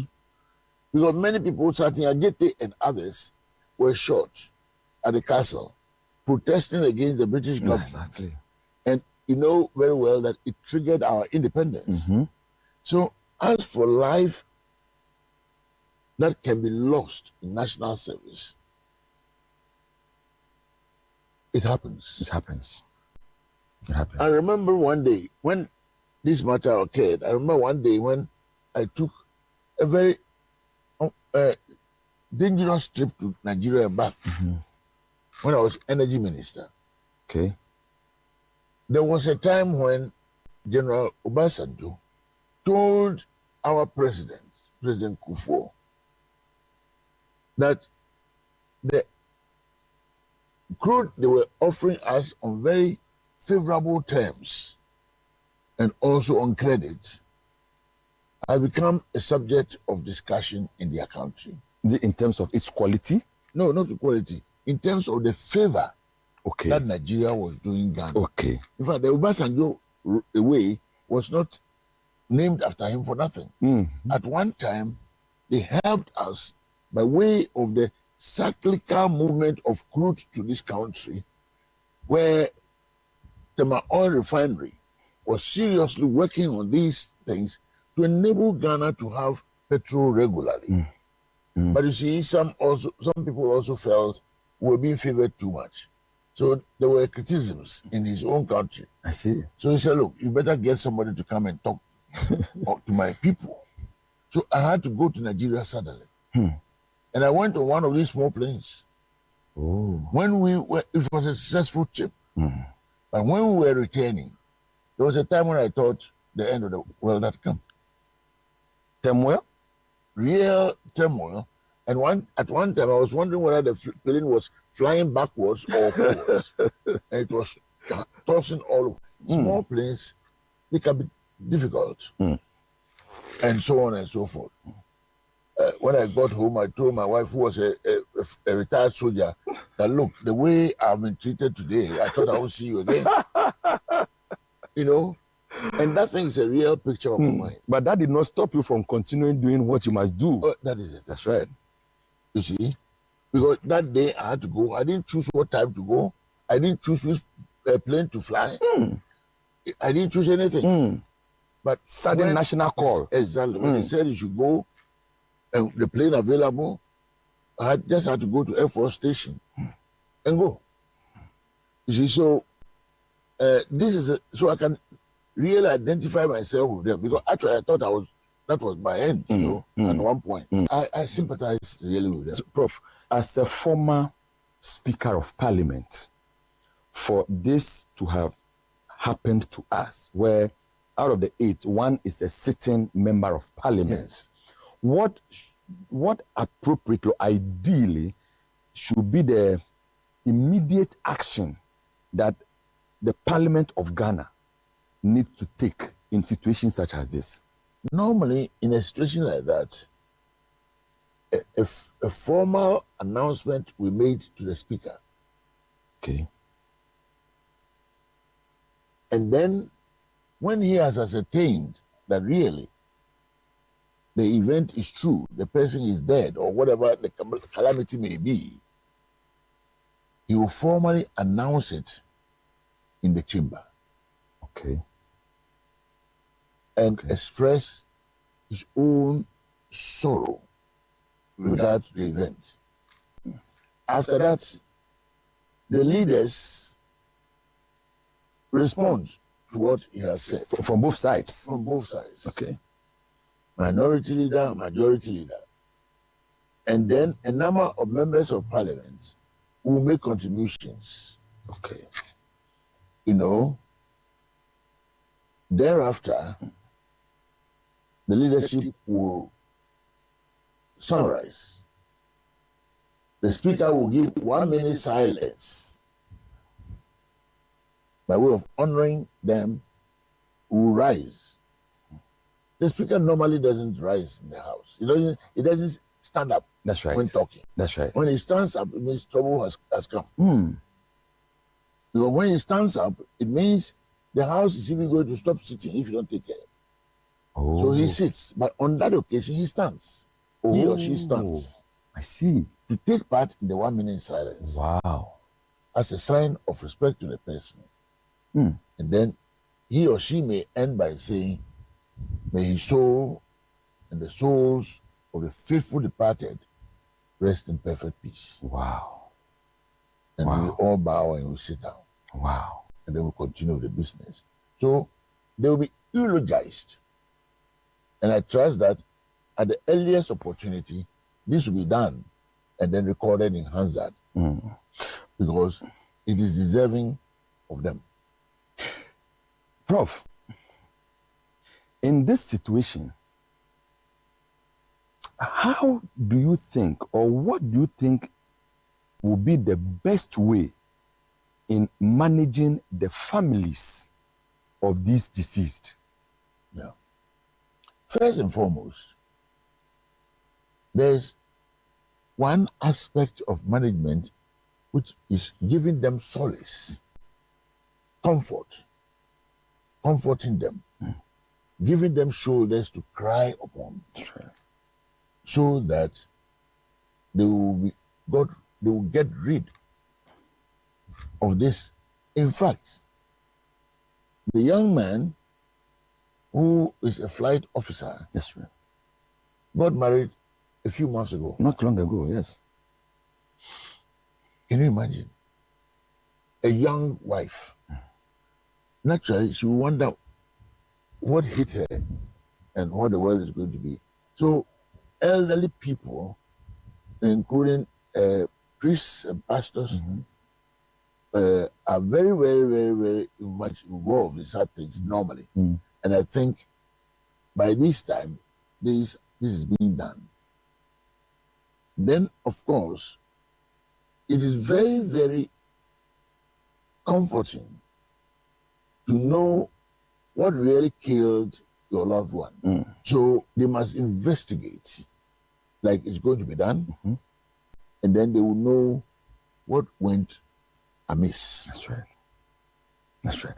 Then, of course, compensation, which I know appropriate people are mindful of, will give them compensation, because after all, they were on national service. That's it. They were on a national carrier. That's right. The carrier, they were being carried by a national machine. That's it. So that national carrier, having been involved in an accident, appropriate compensation must be paid. Normally, you wouldn't want this to be contentious. Otherwise, it doesn't look decent. You know very well what has happened to the people. So you yourself contact them, make an offer which is reasonable, a commodious offer. That they can accommodate. And then you settle them very much so. That, of course, wouldn't bring back their loved ones, but at least that should. Children must still go to school. That's right. So that what they would have done if they were alive, the state will make provision for that to happen as a compensation. But of course, it cannot be an alternative for what has happened. And when that happens, they just also manage to go on with their lives as much as possible. And of course, always there's the need, I believe, on an occasion like this, to have a remembrance established for them. Because it's a colossal event. That's right. That's right. It is. Just like they have done for the judges in front of the Supreme Court. I believe there might be something like that somewhere in remembrance of this national disaster.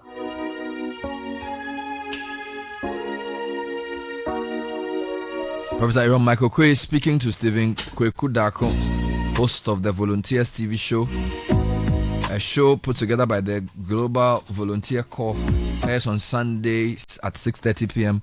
on Channel 1 television. This interview was about the falling 8, how to process it in the context of national service. Coming up next is Tech and Social Media Trends, brought to us by First Bank Ghana. The Junior Internship Program is on. It's been running for the past couple of weeks. It's on till September 12th. You can call 026-086-0250 or send an email to firstsolutions@firstbankgroup.com. To sign up your award, they will receive a certificate along with products. It's an exciting 5-day learning experience at any of our First Bank branches. It's still going on, organized by First Bank in collaboration with our partners. And so let's bring in Edwin Kofi with the segment. Edwin, welcome. Thank you very much, Bernard. So social media is still remembering the 8 who lost their lives in the helicopter crash. Yeah. The weekend's activities obviously trending. Over on Saturday, we had an evening of reflection and a memorial service in honor of the victims. On Sunday, we had the interment of the bodies of 2 of the 8, the Environment Minister Ibrahim Mutala Mohammed and the Deputy National Security Coordinator Limuna Muniro Alaji. Yes. So that happened at the forecourts. The prayers happened at the forecourts of the State House, and then the interment happened at the military cemetery near Burma Camp. Yeah. So this Friday as well, there will be an interdenominational state funeral, which will be held for the victims as well. So social media continues to remember them. Just more people offering tributes, sharing pictures and videos of the people, what the work they did, just talking about them as well. So now we move on to the Community Shield. Oh God! The curtain raiser in England. Oh my God! Between Crystal Palace and Liverpool, and one can't even mourn in peace. I'm mourning. And disappointment. Well, Crystal Palace beat Liverpool to win the Community Shield. It ended 2-2 after regulation time. Crystal Palace won the penalty shootout 3-2. So Mohamed Salah missed one of the penalties for Liverpool. As if he wanted to pluck a mango from a tree on top of the stadium. Charlie. You know what they call balloon the ball? Very bad miss. But there's also some joy for Liverpool fans as there are 2 new signings. Hugo Ekitike and Jeremy Frimpong also scored in the game. So good start to the season for Crystal Palace, a trophy. But for Liverpool, more work ahead as the season begins this Friday. Will they get Isak? The player wants to move. He's told Newcastle he doesn't want to play for them again. But Newcastle have set a ridiculous amount if they want to sign him. But they also don't want to sign him once they don't have a replacement on hand. And since Shesko has headed to United, replacements are now very difficult. Top quality replacements, that is. So it's very murky. But very tricky. Once the player wants to move and doesn't want to play for you, there's nothing you can do. You just get rid of him. So watch this space. Yeah, watch this place, definitely. What else is trending? Final thing, Davido. He and Chioma got married. Their church wedding or white wedding, as a lot of people like to say, on Sunday. So Davido said the wedding cost $3.7 million in total. Yeah, and it had a lot of celebrities in attendance, including billionaire Aliko Dangote and our own Stonebwoy and his wife Louisa. But is Davido's father some big businessman or something? Because there's a whole show around his dad. There's a conversation around who his father is. There's no doubt Davido came from wealth. Okay. So his father is a wealthy person. Yeah, father is a wealthy person. So that accounts for it. Set him up well. Yes, he's also made his money from music as well. So that's it. But they were legally married in March 2023. And then had a traditional wedding in 2024 last year in Lagos. So this was just a culmination of their relationship and their love. It wasn't really the legal thing. I have a question for you. Who's the biggest Nigerian global star in music now? Is it Burna Boy? Is it who is it? In terms of longevity, I think Davido gets it. You think so? Yes, but I think Burna Boy has surpassed him, in my opinion, in terms of worldwide reach. Yeah, because for Burna Boy to be the guy the English Lionesses essentially requested to sing for them when they won the But the thing is, the team likes Burna Boy a lot. A lot of the players in the team and also the coach, Sarah Weigman, she loves Burna Boy. So I think that influenced it. But I think in terms of worldwide reach, the countries he's reached and the number of stages he's played at, Burna Boy definitely gets it. But Davido has been there longer. He's been there longer. Davido's been there longer. Yes. Okay. Yeah. Interesting. So we move to tech news, and WhatsApp says it has taken down 6.8 million accounts linked to scammers targeting people around the world in the first half of this year. How many accounts? 6.8 million accounts related to scammers in the first half of this year. So many were tied to scam centers run by organized criminals in Southeast Asia. So they were sending links to various pages saying that people had won things. Just click on the link and activate your winnings, which of course a lot of people who are down on their luck would want to do that. So they were definitely on the rise. But WhatsApp said it has put measures in place and has actually taken down these 6.8 million accounts. And obviously, it's warning people that, first of all, do not click on any links that you are not sure of you've not requested, and also put in place the two-factor authentication, which is very important. We've been talking about it, so people need to do that. You can't leave your WhatsApp just vulnerable, so make sure that you activate your two-factor authentication, whether it's the code that you're getting plus your PIN code, everything that you can do to secure your account, because so right these now, cameras crime is moving online. It's moving online, into the and a lot of people are suffering and they're becoming victims of this. So make sure you secure your account and take the steps to ensure that you don't become one of those victims. Thank you, Edwin. That was taking social media trends.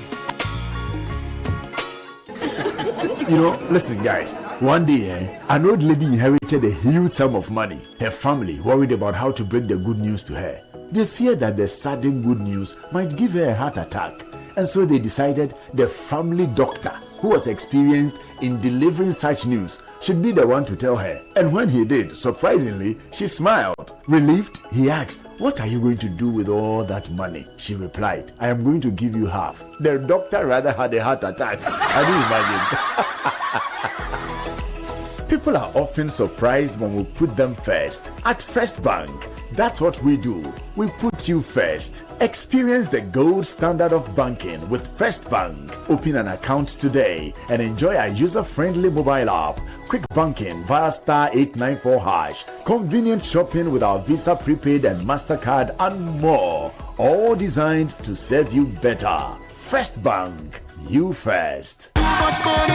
There is small money, there is big money, and there is too much money. Telecel Too Much Money promo is here. Dial *500# to opt in. In the Telecel Too Much Money promo, you can win 100 Ghana cedis cash in the daily draws, 20,000 Ghana cedis in the weekly draws, and 1.2 million Ghana cedis in the grand draw. That's 1.2 million Ghana cedis. Simply reload airtime to earn points to stand a chance to win. Dial *500# or visit the Telecel Play app to opt in now for the Telecel Too Much Money promo. Terms and conditions apply. Telecel, connecting energies. This promo is regulated by the NLA on the Caritas Lottery platform.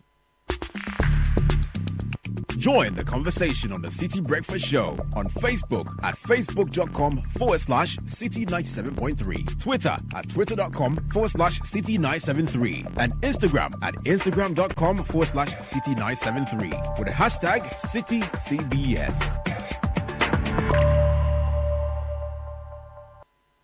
Come on. Good boy. Honey, look, he's crawling. Wow. Good job.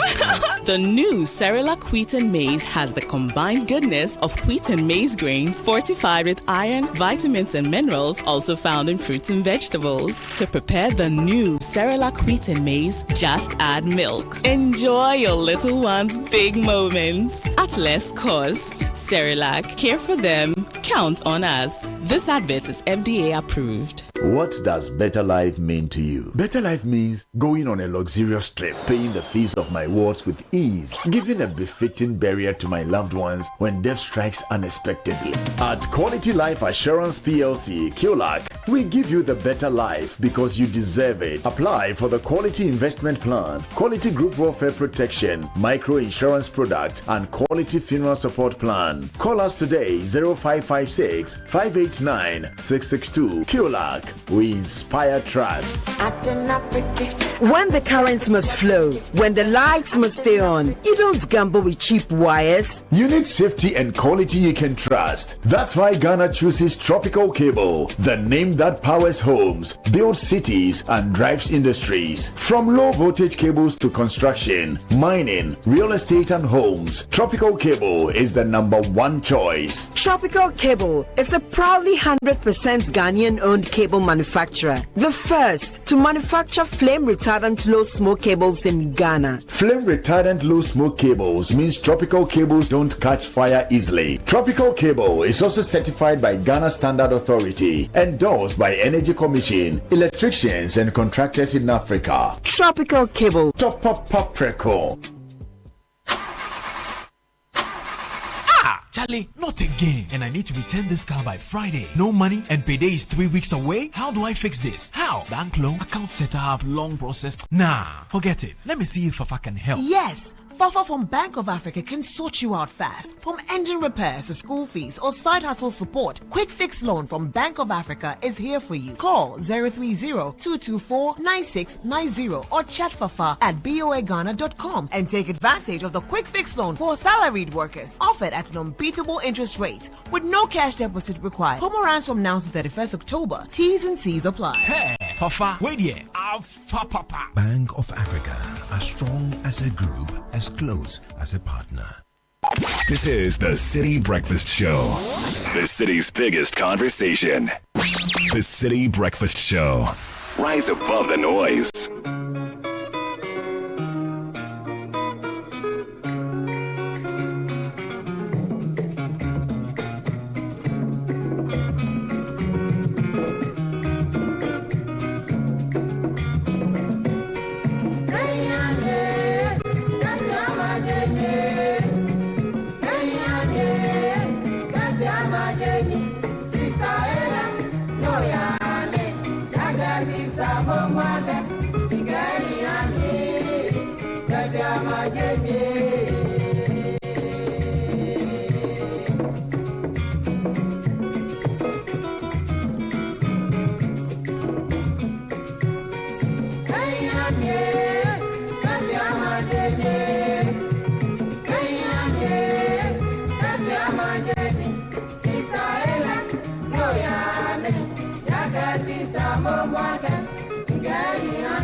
It's a 8:15 on the City Breakfast Show. Still trying to make sense of very tragic events that took place last Wednesday. And of course, a national funeral service, a memorial service, will be held on Friday for the victims, 2 of whom were buried yesterday. What are you proud of? At First Atlantic Bank, we're proud to be crowned Digital Bank of the Year, not once, but twice. And this is back to back. Now, this isn't just a fancy title, it's a celebration of our commitment and relentless drive to give you the ultimate convenience in digital banking. So whether it's through our mobile app, internet banking, USSD, or any of our seamless platforms, we make sure your banking experience is truly safe, fast, and secure. So why settle for less? Join the Pepper family today and experience the true meaning of smart banking. 2-time Digital Bank of the Year, back to back. First Atlantic Bank, refreshingly different. Now, you're a member of the Petra Tier 2 or 3 pension scheme. We're inviting you to our 2025 annual general meeting, Tuesday, August 12th, a key event where we'll break down how your pension has performed, where your money is going, and what we are doing to help you grow your financial future. But that's not all. This year, we'll also show you how Petra is going beyond pensions with real financial solutions like easy loans, investments, insurance, and easy homes, helping members access cash when they need it and even own their own houses. It's your money, your future, and we're here to walk the journey with you. Join us tomorrow, Tuesday, the 12th at 10 a.m. and stay informed. Petra, achieve more. Listen up, guys. When Republic Bank says they are the one for you, they mean they are the one for you. That's why they've reduced their CD mortgage interest rate even further to a new low in the teens. That means you can afford to own your dream home or your next one for less. And if you already have a mortgage with your bank, you can switch to Republic Bank and enjoy this exciting deal. Visit any Republic Bank branch today or send an email to myhome@republicghana.com. You can also call for Accra 054-0109-649. Kumasi, it's 054-0109 or 901 for more information. Republic Bank, we are the one for you. Now, the prices of your favorite 300 ml Coca-Cola Ghana beverages have dropped across Ghana. That means you can share a Coke now for only 5 Ghana cedis. Whether you are a Kofi, an Ajwa, a Kwabena, an Akosia, or like me, an Ama, your personalized bottle is waiting for you at your favorite joint. Look sharp, go find your name, find your bottle, and enjoy it at the new lower price. Share a Coke is more than name on a bottle. It's a celebration of the real magic of human connection. So go on, share a moment, share a smile, share a Coke now for less. And watch out for This is Ghana. It's our exhibition of made in Ghana products and services with some innovations happening on the 6th and 7th of September at the First and Children's Park from 10 a.m. to 5 p.m. each day. From beautifully crafted traditional items to cutting-edge local innovations, this exciting two-day fair will spotlight the very best of Ghanaian products. Discover offerings from SMEs, startups, research and manufacturing companies, and proudly homegrown brands across various sectors. This is powered by Channel 1 TV and Citi FM, sponsored by MTN, EcoBank, and Side Hustle. If you want to register to participate as an exhibitor, kindly call 0205 973 973. All right, so the two of you were on television over the weekend covering the 3 days of National Mourning. I think it culminated with a night of remembrance. Mm-hmm. What struck you most as you did that analysis and covered that event? Let me start with you, Francisca.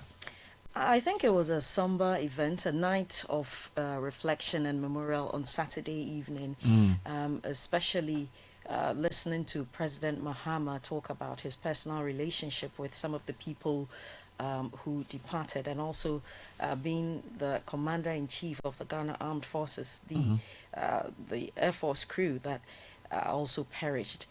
When he talked about the loss being personal for him and also as a president. I mean, it all put us in a sad mood, but also showed that we're human after all, and made the president also appear relatable.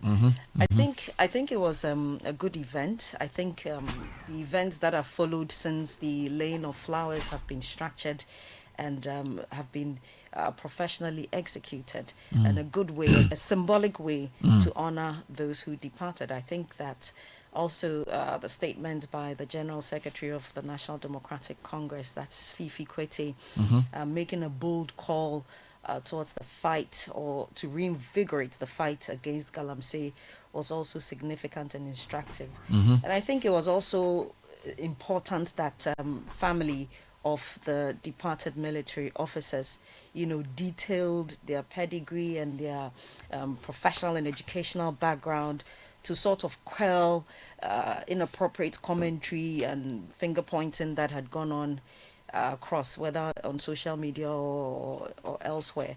So I think on the whole, this was an important event. And also the final burial of the two individuals who were Muslim, their burial in accordance with the Islamic tradition was also significant. There was a point where the leaders of the prayer during that event signaled that all cameras should be turned away from the coffins, and this was heeded, and it was important, and because we had to honor the departed. So for me, all in all, it was a good reflection. It was a good way to lay them to rest. And I think at the national level, these were symbolic and well-structured events. Wonderful. Sky, any quick impressions before I bring you some highlights from the event? Well, I think that we've had some of the finest efforts by the state of Ghana to sort of cement the places of these 8 souls in history. And the programs that have actually given effect to these efforts have been particularly befitting.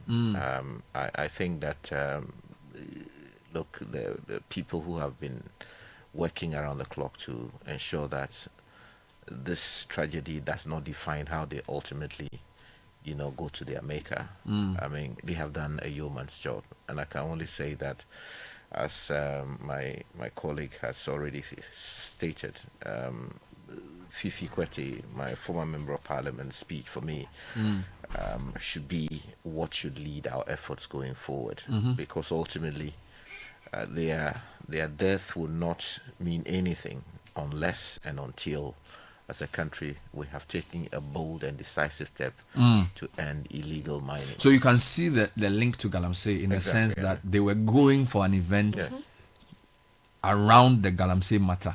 So you cannot delink it. Exactly, because I thought that there was sort of, people were not looking at it in that context. Their efforts, however critical some people may be about the whole idea of community mining, was aimed at helping to deal with illegal mining, because this thing is destroying all of us. Let's face it, we're giving birth to kids with all kinds of deformities, and the experts are telling us that there's a link between illegal mining and the use of all kinds of chemicals and this emerging threat.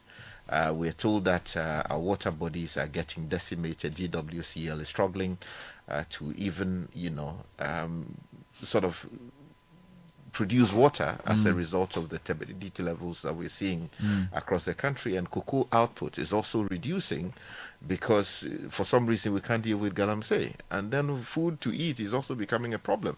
Now you can't buy fish and be sure that this fish is exactly so. I think that there's no justification not to deal, especially after 8 this. People have. So 8 people lost their lives trying to solve a problem that we have been sort of dithering around. So let's use this as the momentum builder. That's a good one. Let's hear the man himself. So if you could take NDC General Secretary, among other speeches, let's bring you that one first. This was the night of remembrance that was held for the 8th. The beauty of Israel is laying upon the high places. How are the mighty fallen? Tell it not in Gath, publish it not in the street of Ashkelon. How are the mighty fallen, and the weapons of war perished. 2 Samuel 1:19-27. The tragic passing of 5 towering stalwarts of the National Democratic Congress struck like lightning from a clear sky, shaking both the NDC and the nation at large. News of their death was met initially with disbelief, but then sunk in and has left very deep grief in the hearts of the NDC. Even after confirmation, the reality remains very difficult to accept. Why must the good, the selfless, and the brave depart so soon? The answer remains elusive. Dr. Edward Omanibuama, until his passing, was in charge of the NDC Electoral Directorate. And his contribution was enormous. He was the very heart of everything that we did as far as the day-to-day electoral activity of the party was concerned. May his memory be a blessing. Dr. Ibrahim Murtala, from his time as Secretary General of the All Africa Student Union, through Parliament to becoming first a Deputy Minister, an MP, first in Nanton in 2012, and now Tamale Central, remains a true comrade, a man who loves to go by the title Comrade Murtala, which reflected his deep belief in solidarity and collective struggle. Dr. Samuel Sapon, a stalwart of our party in the Ashanti region, forged through the PNDC era, and as a former police officer, that discipline, punctuality, reliability, and sense of duty stayed with him throughout until his untimely demise. He was a dependable servant of the party, a man who truly embodied service above all. Alhaji Muhammad Muniru Limona, a devout Muslim, philanthropist, seasoned public servant, a deep and strong member of our party. We want to remember his memory as well and pray that his memory remains a blessing. Honorable Samuel Abwaji Kweku Edu, who rose to contest the Obuasi's East parliamentary seat, where he served with energy until his untimely passing. May his memory be a blessing as well. These 5 men embodied the very lifeblood of our party, each unique yet united by their commitment to our party's ideals. They shone brightly in the public eye and worked diligently to ensure that NDC is where we are today. In that final moment, the journey that took them was the journey that centered around gold. How gold has become, instead of a blessing that it was meant to be for our country, it has become a means by which poison is affecting our country's waters, forests, lands, which is the very degeneration that has happened to our country. Their lives have been lost in an effort to ensure that gold again became a true blessing for our country. What we can do in order to honor their memory is to ensure that this battle is waged until gold again become a true essence of this beautiful nation. Gold become the true embodiment of what this nation was meant to become. A true golden nation that is supposed to inspire not just the West African region, Africa and beyond. May the Almighty grant them eternal rest. May their memories remain a light for all who labor in the vineyard of our great party. Weeping may endure for a night, but joy shall come in the morning. Killers may go, killers may come, but the fire of the revolution.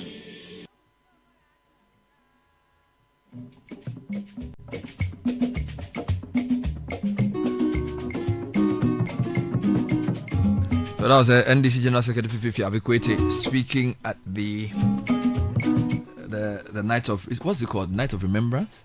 Yeah, it was Night of Reflection. Night of Reflection and Memorial. Okay. But no, this was actually the, was it, yeah, okay. This was Saturday. This was Saturday, the Night of Reflection and Memorial. Okay.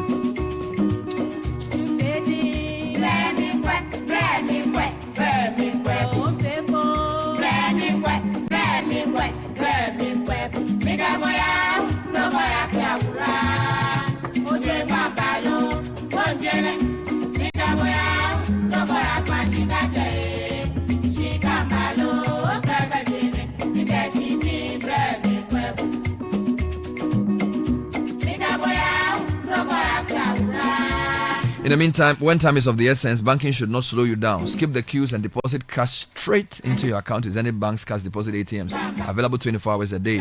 Zenith Bank's cash deposit ATMs are located at Zenith Bank's East Legon, Laboni, Techi Plaza, Sunyani, Ahunjo, and head office branches. Experience fast, secure, and convenient cash deposits any time of the day.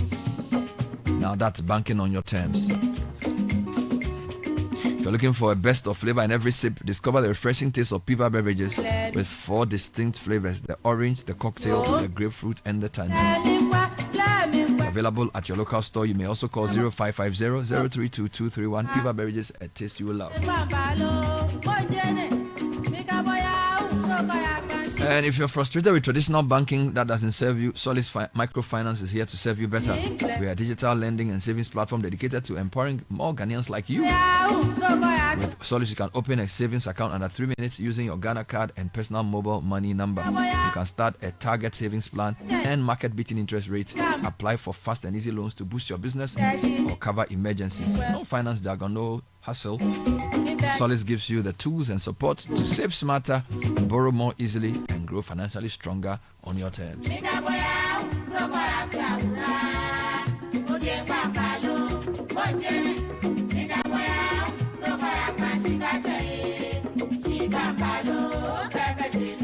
So much is happening within the season, but we're also planning some very important things in the month of September. This is Ghana Exhibition. Is one of the best things we've done, and for the past few years it's been a platform to showcase Ghanaian products and services, Ghanaian innovation, Ghanaian ingenuity. And the 2025 edition is happening in the month of September. My MD MCO is here to talk about that, to give us some context to why This is Ghana is still important and why you should be there to exhibit and to also take part. Simons, welcome to the program. Good Thank morning. you, Bernard. So this is the how many editions of This is Ghana? The 10th edition. The 10th edition? Yes, 2015. Wow. But was it always called This is Ghana? Yes. Really? Yes. Okay. We started at Alisa car park. Okay. It wasn't small, so I didn't think it was. It was Ghana. No, I didn't think about it that way. Yeah. I remember that event. That's it was around a discussion we did a program, which culminated in this. But it's obviously gotten bigger and more. More intense, if you ask me. Yeah. So what is the anchor for this? Give me some context. What is This is Ghana? Why is it so important? Well, to start, This is Ghana 2025 is happening at the Ifwa Sutherland Park, Children's Park, on the 6th and 7th of September. And it starts at 10 a.m. each day. That's what it does is to create a platform to showcase what Ghana can do in various spheres. Okay. So we are talking about manufacturing, all manner of productions, showcasing our technical innovation, processing, across disciplines, across industries. So technically, we have most startups, most SMEs,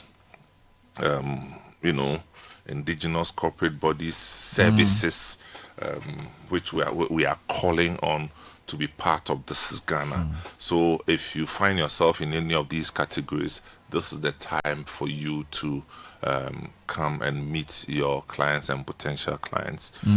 So here you are coming to showcase what you have to the world, and then in the process be able to also offer some for sale. Okay. This is what it's all about. So showcase and then selling. Yes. So the emphasis is showcase first. Showcase, it's an exhibition. Yes. Exhibition, yes. Okay. Yes. So as against a market. Yeah, people are doing so much, and they haven't had the opportunity to showcase or show it to the world. And so this is what This is Ghana is about, as opposed to flooding our markets with foreign products. So does it mean that products are made in Ghana? Every product must have been made in Ghana, as in put together in Ghana.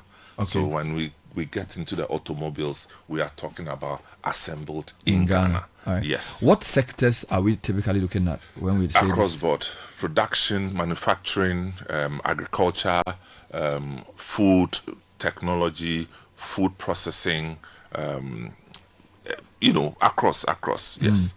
I see, but there's also a specific role for research institutions and academic institutions. They come under the innovation. What are they doing in this? Yeah, so we have especially the tertiary institutions coming on board with their innovative findings. So lots of them have a lot to offer, but they have not been given the right platforms to showcase to the world. The College of Engineering in KNUST, for instance, has 1,001 things to show to the world. So we'll find the same with Academic City, we'll find the same with the University of Ghana, and even our technical universities. So we have a whole village for them. So that's the other angle to what about the CSIRs of this world? Research. Are they part of this? They have always been part of this. CSIR as a body, has several institutions or institutes, and each institute is focused on a particular solution for our national development, and we can't do this without them. CSR will be there, food research, animal research, soil research, crop research, all the institutes and the BRRI, Building Roads and Research Institute, all of them are coming. So a 2-day exhibition of this nature, some of the companies you mentioned are large. Small and medium-sized companies we have also. spaces for small companies as well. We have spaces for small companies. I mean, so I'm talking about those in confectionery, packages, those in, anything that can be packaged, especially for export. They are welcome. So they are all part of it. I see. Now, how do they register for this event? This event is very simple. There's a number you have to call, 0205 973. 973. We know the number.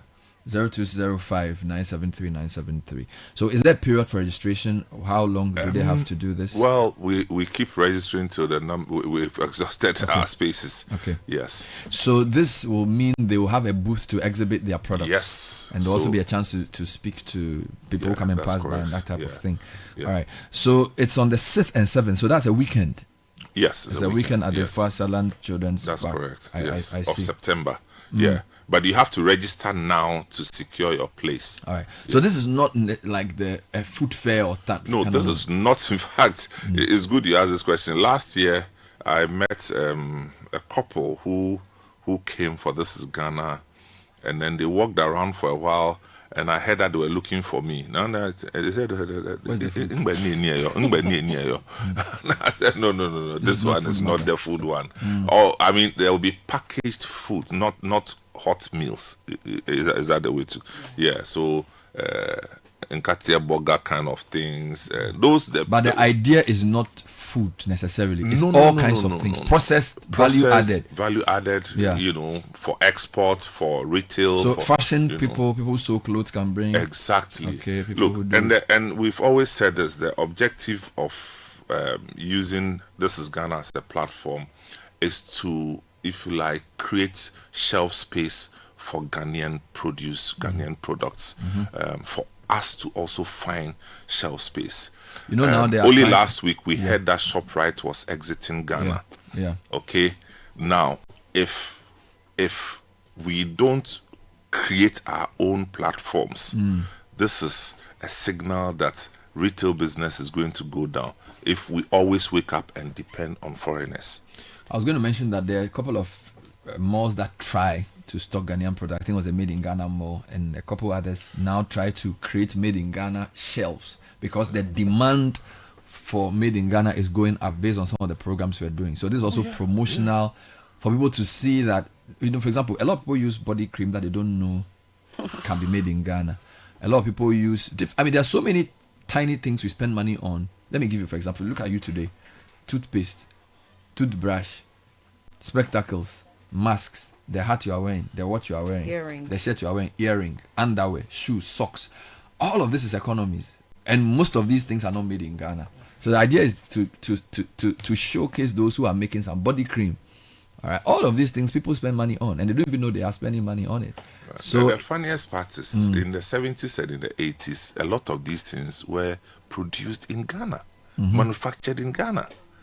A lot of these things. I'm telling you, socks, singlet, everything was here. Now you don't find them. No, the China has taken over the world. Well, we also have to take over.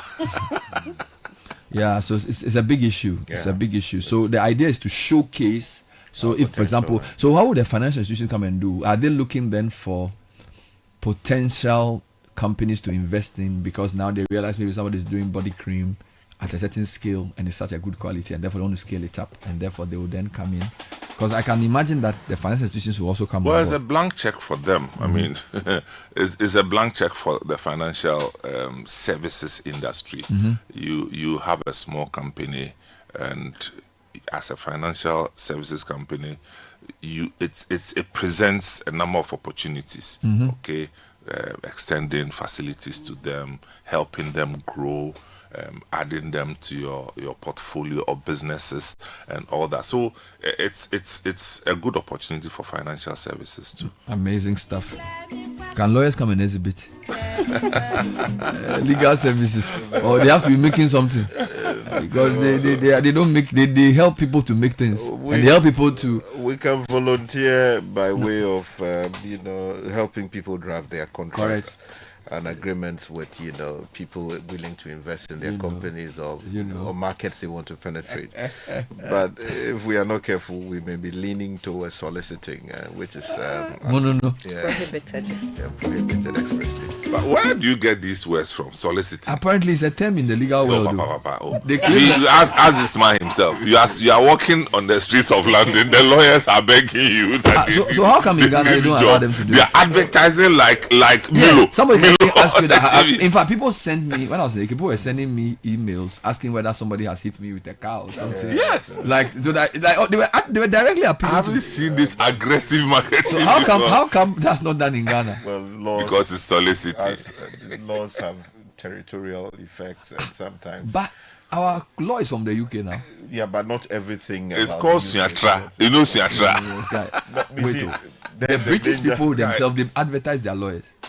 Yeah, I've seen them in newspapers. There are restrictions in how you on how you do it. But you imagine lawyers, they are standing by the roadside unless they don't see some cars crash. They will with their coats, Charlie. Yeah, and they will help you sort you out. And they will actually help you make a lot of money. Shouldn't we get to that stage rather? No, it has its own challenge. If you don't have robust regulation, tradition problems. I think despite the position of the law, there are some that believe that the time should come where lawyers can advertise. I somewhere. The people in the UK are doing it too. There are rules around what you do and what you don't do. I think it's more pronounced in the US. They advertise. Yeah, it's more pronounced where, but UK, they rely more on the no win, no fee principles in some cases. The what? No win, no fee. So when you talk about tragedies like the one you were talking about, that car crash and blah, blah, blah, and they want. So the agreement is that if we go for this suit against this company, if we win, I'm getting this much. If we don't win, you're not paying anything. Yeah, what's wrong with that? The law must be tested, man. People must be, Charlie, Sky, people don't have access to law. So like a poor guy who has somebody doing something, get a lawyer. If the team being, we all go share. If they not being, we all go our separate ways. I mean, what's wrong with that? Anyway, so lawyers, we can come and support us to draft our laws. But the fact is that a lot of our small companies need these services, accounting, law, marketing. We're providing a platform for them to get visibility. Yeah, we are providing a platform for them to get access to knowledge and information. But I feel like if you guys who are in the legal profession, accounting profession, come around, you can also, there's a lot of legal help they need. Exactly. If you want to go, for example, now there's something called standards for, particularly in the food sector. If you want to export to the EU market, look, they call it phytosanitary rules, bro. It's very detailed. Yeah. Then there's all these things around standards that you have to meet, and where the raw material was sourced. Yes. Yeah. All right, whether it's cocoa, chocolate, and we see a lot of new chocolatiers come into the market who do very well. But the question is finance, skill, and standards. All right. And in this day and age of online marketing and online, what's the name? There's a technical e-marketing or that's correct. E-commerce. Exactly. E-commerce.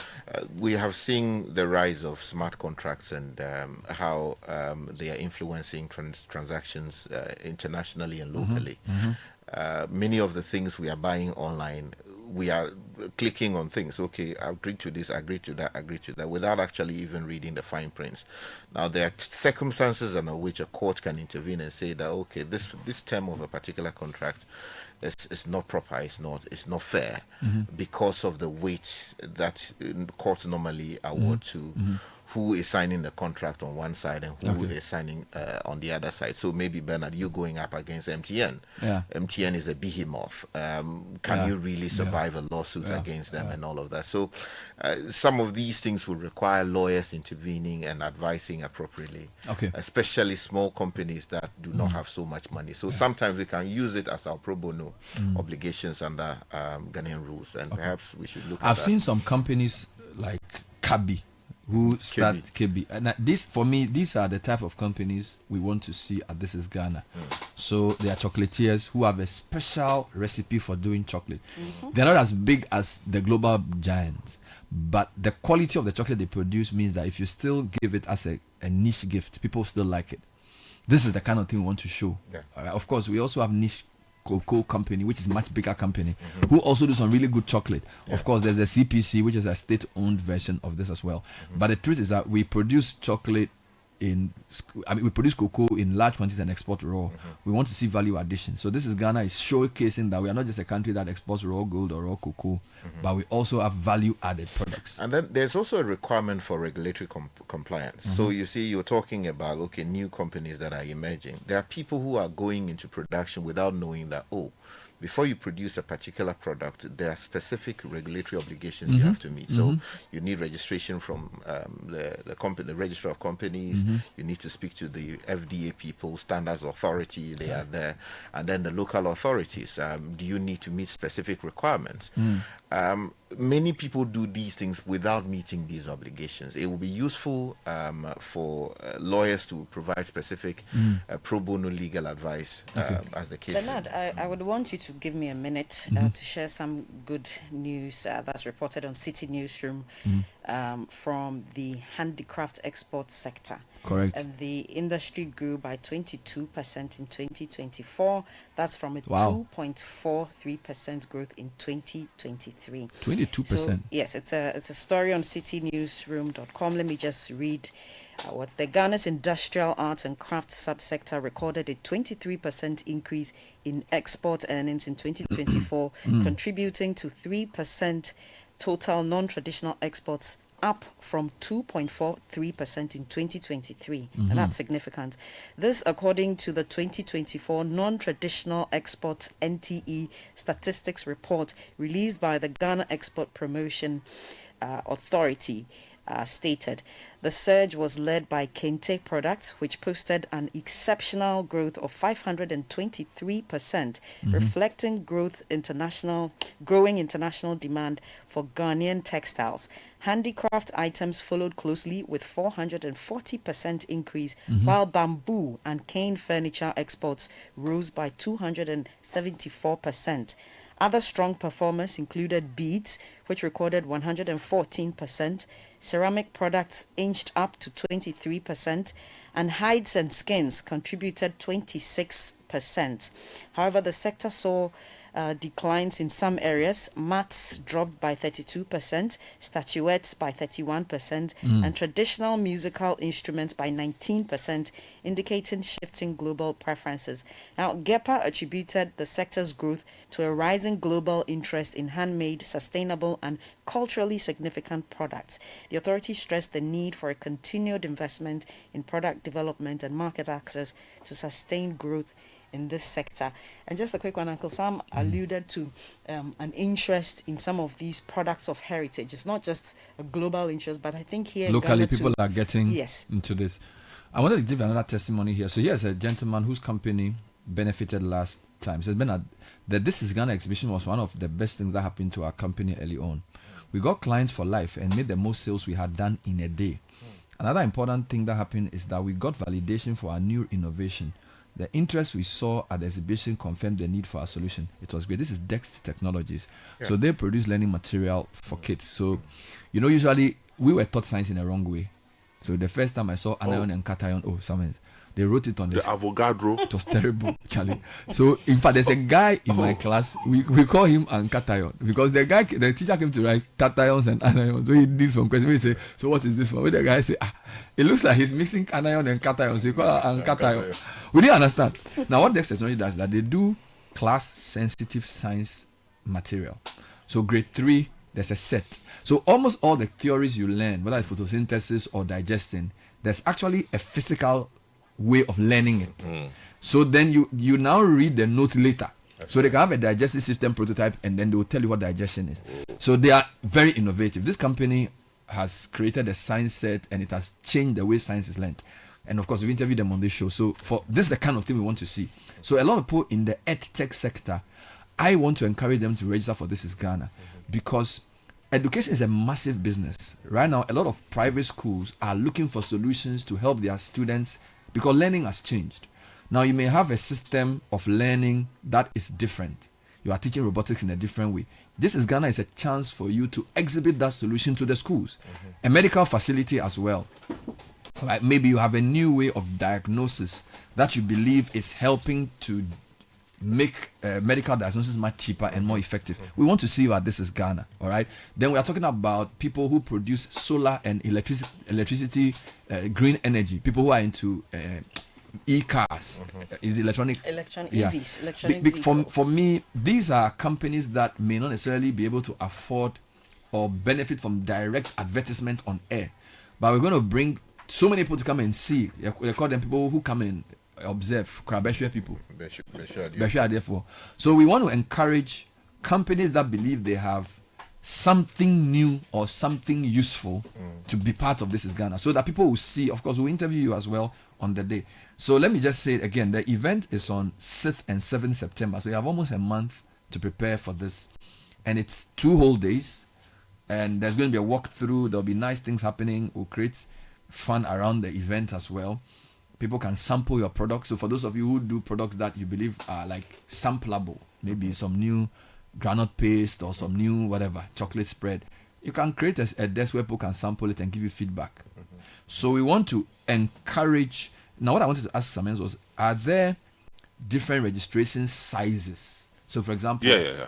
When you call the number 0205-973-973, they'll take you through a number of questions to determine the size of your company, the size of your offering, and that will also help advise on how much you have to pay to be part of it. So it's not a one-size-fits-all solution. At all. We will create various levels of exhibition.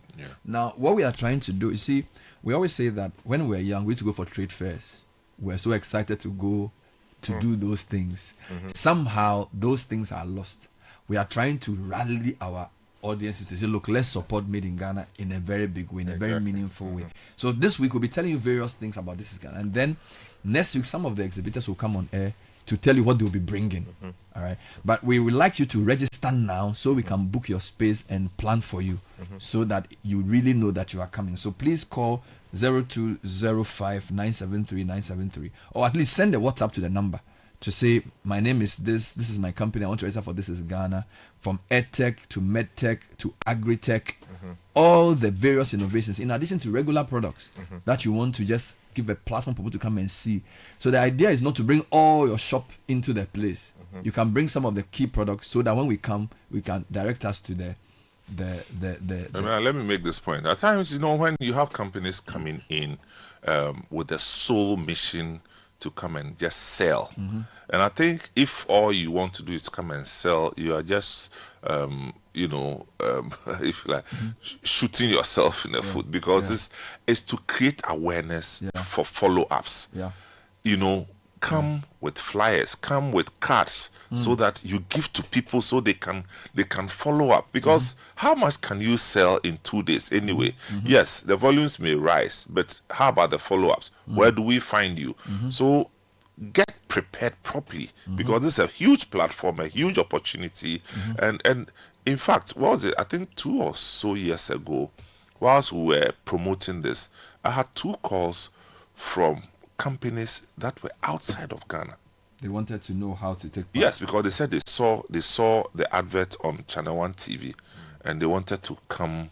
So I had to explain to them to understand, how they thought that was such a brilliant idea, doing it for Ghanaian manufacturing companies, Ghanaian products, Ghanaian services, So as you hear our voices, please call the number and register, and you will come back and thank us. Would you encourage your sister's company to take part? Oh, I mean, I'm definitely Tekura falls under the handicraft sector as well. Okay. And it's growing very well, 22% handicraft sector. So I mean, we're trying to put things in place. We had a fire I think about 2 years ago, so we're trying to rebuild. And so a lot of our next line of action will depend on how well we're able to rebuild. But some of them too, the difficulty is how to deploy their stance, because the whole process, how do you show it? Show it. So, but in any case, when you call the number, we'll be able to discuss and see how we can structure it. I mean, one of the finest prints I've ever bought was from the Fagroma people. Egypt. They are in a class of their own.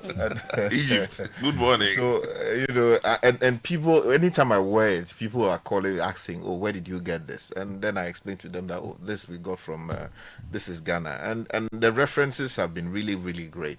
It's good to know that I think, on the 9th, they are officially outdooring their big, what they call it, brand, also leveraging what we have done with them in the past. So it is an opportunity for people to really come and showcase what they have. And so we hope that people would actually pick up their phones, they will call, register, not just by just talking about it, but they will make the necessary commitments financially to ensure that they are part of what we are doing to promote Ghana. Okay. So you heard it here on the City Breakfast Show, Channel 1 TV, Citi FM, bringing you another celebration of Ghanaian creativity, enterprise, and excellence. A 2-day fair to spotlight and highlight the best of Ghana. The best of Ghana.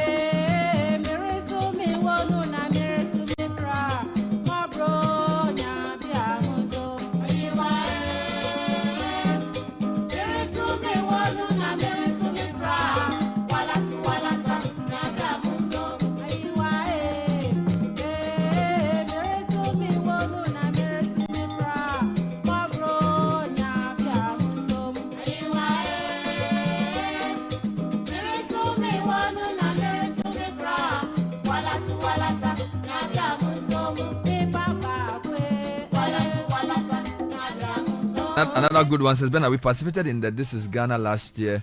I bought my 1.2 liter Suzuki Swift at this fair and threw away my 2.5 liter capacity vehicle. So Amos is saying that he saw a car, possibly the same size but smaller engine capacity. So he made a good purchase there and he's not regretted the choice.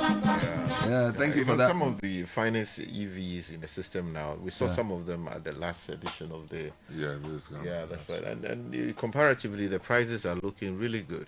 I mean, so yes, and they are doing the assembling right here in Ghana.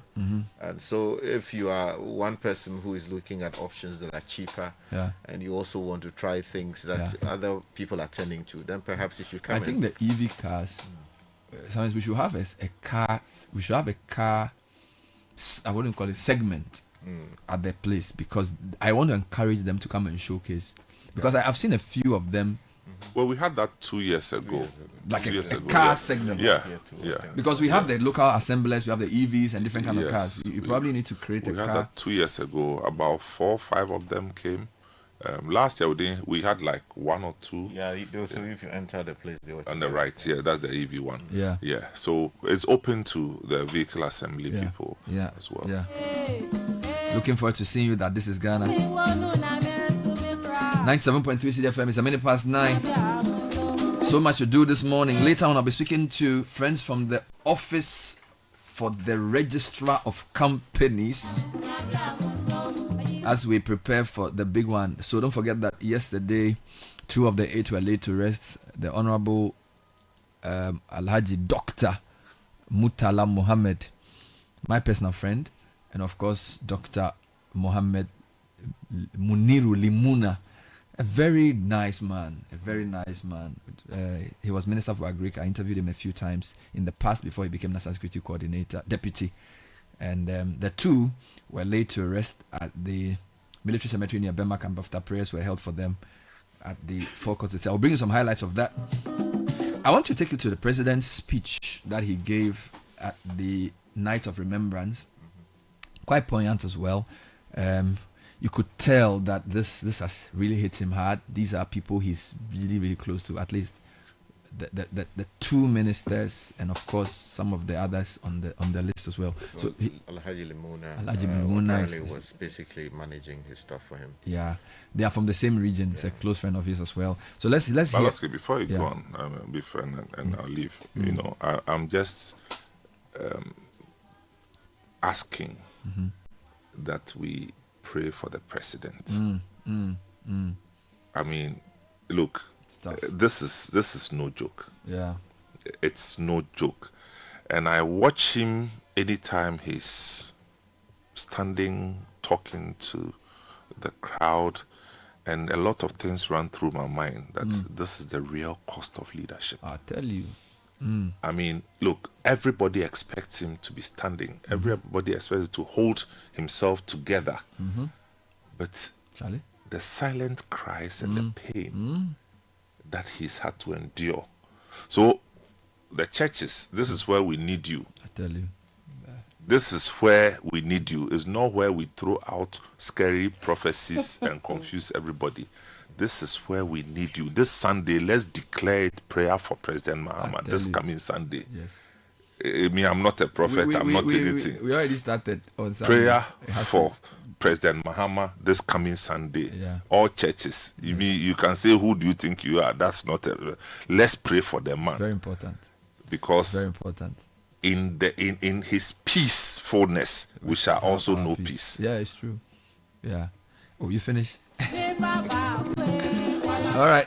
So let's hear from the man. I endorse Sir Menzies' call with a lot of support that prayers and support. We need to pray for the president in particular and his leadership team, because I've received some of the tributes that some of the ministers have written, trying to even process their grief. You can tell that they are hurting. All of them, MPs, like people are really, really hit by this. It's unprecedented. It's a terrible blow. This is what the president said on the night of remembrance in remembering the 8th. We gather tonight under a cloud of shared grief, our hearts heavy with the profound sorrow that has gripped our nation. The news of the helicopter crash at Adansiakro Foam, which tragically claimed the lives of 8 of our beloved citizens, all of whom were proudly serving our great nation, has shattered us to the core. Our nation is indeed in deep mourning. In my official capacity as President of the Republic of Ghana, I wish to extend the sincerest condolences of our nation to the bereaved families, the spouses and children who have lost pillars in their lives, the parents, the siblings grappling with the unimaginable pain, and the countless friends, colleagues, and community members who cherish these dedicated individuals. I pray that the cherished memories of these our loved ones will serve as a guiding light, illuminating a path towards through the darkness and devastation of this national tragedy. But I'm not addressing you today solely in my capacity as president. I stand before you tonight, additionally, and quite humbly, as a person who is also personally grieving the departed. But I'm not interested in addressing you today solely, each of the 8 individuals on that helicopter was either a friend, a cherished colleague, or a valued citizen of this country that I lead. Indeed, some of them were like close family, like brothers, and so I feel their loss quite deeply. It pains me to think of them reduced today merely to names written and repeated again and again in news reports both here and abroad.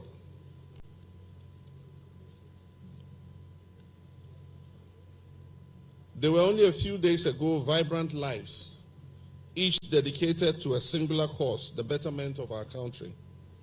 I want to honor those lives that were lived in full with unwavering passion and a commitment right up until they took their final breaths. Remember Flight Officer Chumampedu, Squadron Leader Peter Anala, Sergeant Ernest Ado Mensah, Samuel Abuaje, former NDC parliamentary candidate for Boise East and Deputy Coordinator for National Disaster Management Organization, Samuel Sapon, National Vice Chairman of the National Democratic Congress, Alhaji Limuna Muniru Mohammed, Acting Deputy National Security Coordinator, Dr. Ibrahim Murtala Ibrahim Mohammed, MP for Tamale Central, and Minister for Environment, Science and Technology, and my friend and confidant, advisor, Dr. Edward Kofi Omane Boama, serving as our Minister for Defense. What compounds our collective grief and shock as a nation is the sudden, unpredictable, and violent nature of their passing. Culturally, we've become used to preparing for the loss of loved ones, even in brief illnesses.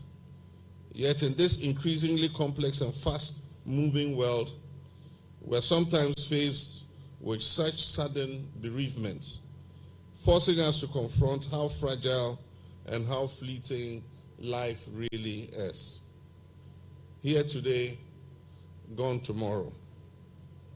Recently, in a similar tragic accident, a few days before, we lost 15 of our young citizens, members of a church singing band who had gone to perform at a youth program of their church.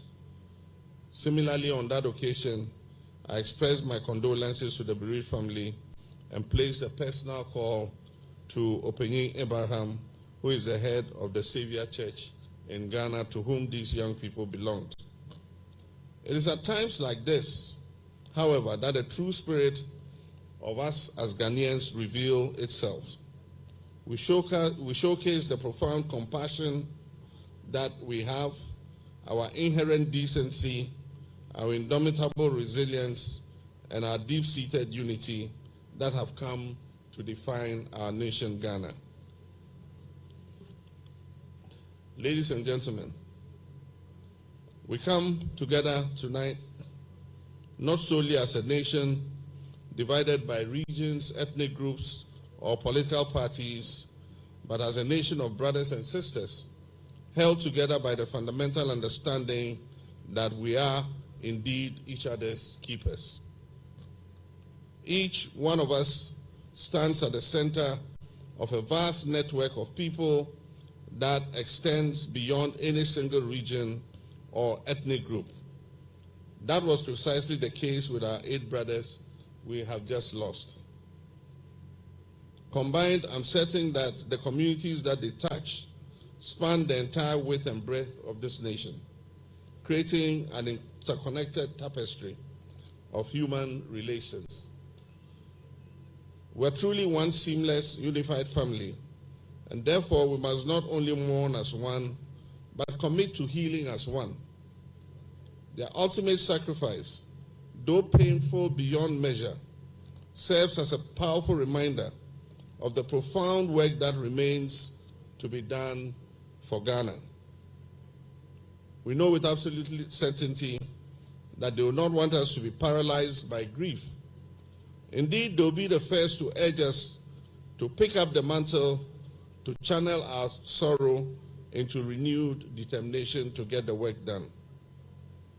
This is precisely the spirit behind Resetting Ghana agenda.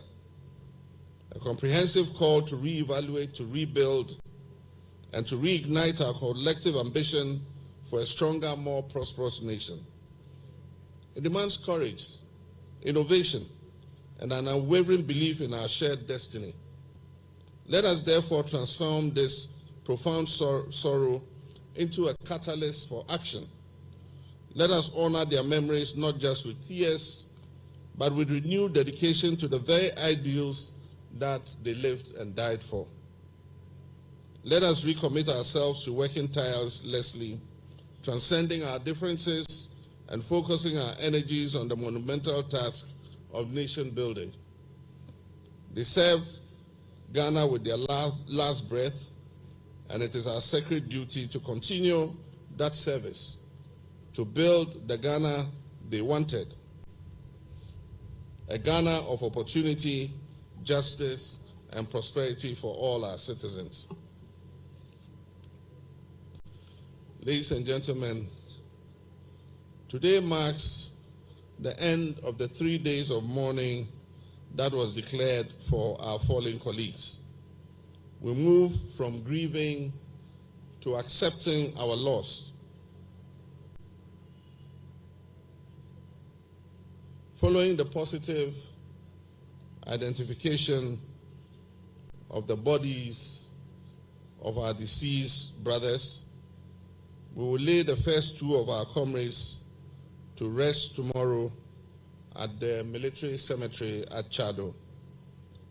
Consultations with families will determine the burial dates of the remaining colleagues. This is the enduring legacy they would expect, the progress they would demand. In closing, I would like to leave you with the poignant words of another native son of ours, one who served this country well, and who was also taken from us suddenly and in an equally violent and shocking manner. And the brief poem is titled, The Journey Beyond. And this son of ours is Professor Kofi Awuno, who was a former member of the Council of State. And I quote, he says, the howling cry through the doorposts, carrying boiling pots, ready for the feast. Kutsiami, the benevolent boatman, when I come to the river shore, please ferry me across. I do not have tied in my cloth the price of your stewardship, unquote. I'm certain, countrymen and women, that at the end of their passage, our 8 comrades will be met and welcomed on the other shore of the river by Professor Kofi Awuno, who wrote that poem, His Excellency Professor John Evans Atamils, Madame Theodosia Salome Oko, His Excellency Jerry John Rawlings, Osajifo Dr. Kwame Nkrumah, and all the other past great sons and daughters of our dear nation, Ghana. May the souls of our comrades and colleagues rest in perfect peace. May God bless their families and all who knew and loved them. And may God continue to bless our beloved homeland, Ghana.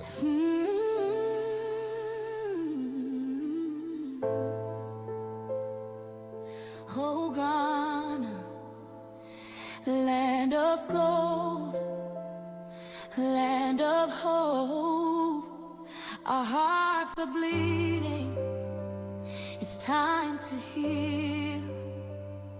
In just one moon, we've cried too much. 15 children gone in a rush, on their way to praise your name, but the road took them away. We lost our legend, our shining star. Daddy Lumber, your voice still travels far. And the skies grew dark that day when the chopper fell from grace. Now our streets are heavy with tears, our hearts are wounded with fear, but I hear a voice so clear, Ghana, we must rise. Heal Ghana, ooh, heal our land. Politicians, take each other's hand. Reach us, lead us, lift us in prayer. Kings and chiefs, let your wisdom steer.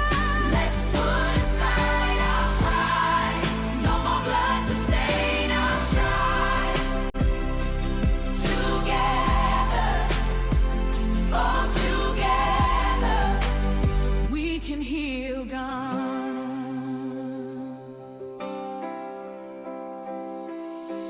From the north to the southern shore, every child's life is worth much more. Fix our roads, keep our skies so safe. Guard our schools, heal the broken faith. Let no tribe, no color divide. We are one under God's bright light. Every voice, every hand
a beautiful one. Now, you know, so there's the power of I don't even want to believe it. Oh yeah, that's right. That this song is AI created. Yeah. Or is it AI assisted or AI generated? AI generated. No. AI. Okay, who created the lyrics? Well, so you can get AI to write anything you want to write for you. So who owns with the the song? right prompting? So that's a debate out there in academia as to whether the person who created the prompt or the machine that created it. So you are saying that this song was not naturally done. It was done by artificial intelligence. Yes, that's right. That's the position out there. That's it's been created. It's such a beautiful song, yeah. Yeah, it is. I mean, so the power of words. The end of the world has come. So in this day and age, all they need is to just lift about 5 seconds or 10 seconds, as the case may be, of your voice, and your approach to music, and then they can. Is it ethical for me to play it though? Is it ethical for me to use somebody's I think voice? this is fair use. Fair use, yeah. Because in any event, we're mourning, and it's not like the song is attacking somebody. So they are not going to put the song on the charts to win any award necessarily. So even as we speak, the music companies, IP rights, they are also discussing things like this. The question is, how do you use it?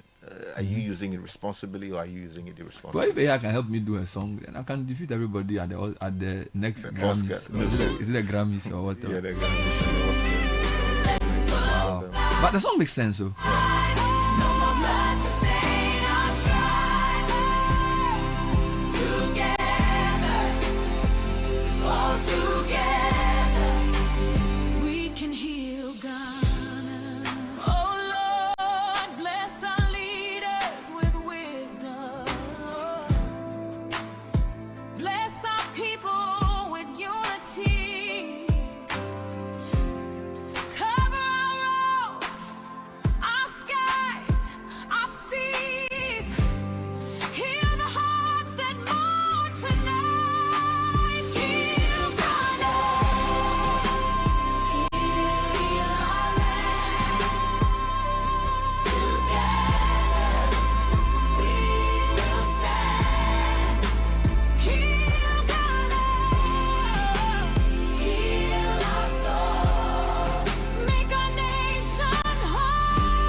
This is the Citi Breakfast Show, the city's biggest conversation.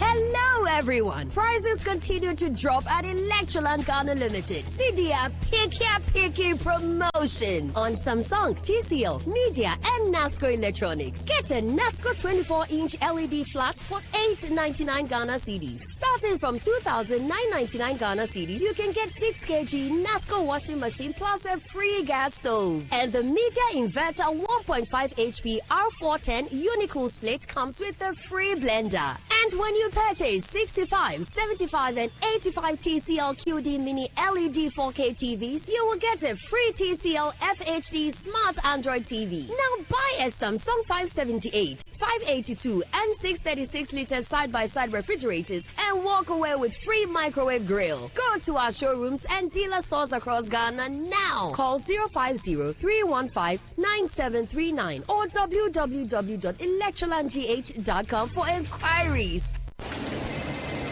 Hello? Yeah, hello, Sammy. Yo, bro. What's happening? Why? What happened? Charlie, my family just called me. They said the rains are chipping and eroding my house. Ah, wait, which house? The one I just built. Your dream family house? Charlie, the rains are destroying it. Oh, my hard work, eroding my brew. Building dreams requires more than just materials. It demands a robust partnership. Introducing Gassam's new EcoCool cement, made to build your desired property while prioritizing eco-friendliness and sustainability. EcoCool guarantees great quality and sustainability with every bag. By choosing Gassam EcoCool, you are not merely selecting cement, you are investing in a sustainable nation. Today, make the sustainable choice. Gassam, the nation builder. If you know these sounds, you didn't just live through the 90s. You lived the experience. Back then, connection took minutes. Today, it takes a blink. You express yourself with memes. You hold video calls across continents. You say hey to an AI who responds, "Hello, Kwame." You order rides, dinner, and dreams all from the palm of your hand. A lot has changed, so have we. For over 3 decades, EcoBank has evolved with you, leading digital banking in Ghana and across 33 African countries, pioneering solutions built around how you live, move, and dream today. From our express points to EcoBank Pay, online banking, and the mobile app, we are where you are. Here for today, ready for tomorrow. Now, that's change, powered by EcoBank. EcoBank, a better way to bank your way. EcoBank, the Pan-African Bank. After 9 electrifying seasons, Big Brother Naija is back for season 10 with 10 times the drama, 10 times the rivalry, 10 times the game. This is certified. No zero, no minus. Stream every twist and turn on Showmax. Binge all the action, every surprise, anytime, anywhere. Sign up now at showmax.com. Your front row seats to Big Brother Naija season 10. Showmax, streaming for Ghana. Join the conversation on the City Breakfast Show on Facebook at facebook.com/City97.3, Twitter at twitter.com/City973, and Instagram at instagram.com/City973 with the hashtag CityCBS. The City Breakfast Show. Rise above the noise. 26 minutes past 9. Time to talk to the Office for the Registrar of Companies, known as ORC for short. The Acting Registrar of Companies is in the person of Mrs. Mami Samape Price. She's joining us to talk about the ORC, what they do, and how you can be part of it. Welcome to the show. Good morning. Good morning. How are you doing? I'm good. Wonderful. So this ORC, Office of the Registrar of Companies, what is the mandate? What do you guys do? Okay, good morning once again to your listeners. And I would first of all like to commensurate with the families of the victims of last week's disaster. Wonderful. So the Office of the Registrar of Company is basically an entity mandated to register business entities ranging from sole proprietorship, partnership, companies limited by guarantee, by shares. We also register professional bodies. And also undertake dissolution of companies. That's interesting. Limited by guarantee, limited by shares, professional bodies, and all of those things. How different from the Registrar General's department?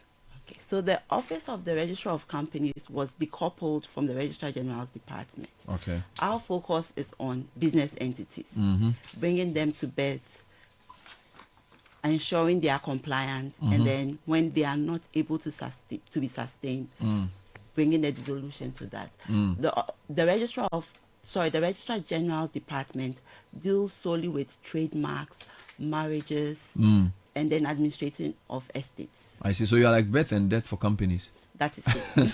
All right. So you are the new registrar. How do you intend to steer the ORC to fulfill its mandate more effectively? What's how are you going to approach this job? Very well. So one main area I'm looking at is educating the public about ORC. I want us to be visible and also help us with the issue of compliance. A lot of people just think about the issue of registering their companies, but then it comes with an added tax of remaining compliant under the Companies Act. Also, we want to be known very well for our mandate to restructure companies. Now, the new Companies Act has brought on an added duty of the office to ensure that we don't just go straight into liquidating companies. We need to ensure that viable companies that can be sustained do not end up dead. So we look at restructuring, sustaining the companies. Recently, we had the SIRA regulation passed. I think it took effect from the 1st of July this year. Okay. So we are looking at also educating the public more on all those things. So the law, I think, was passed in 2019, That's then I think your board, as you said earlier off air, was 2022. So how is the ORC fully set up, or you are still setting it up?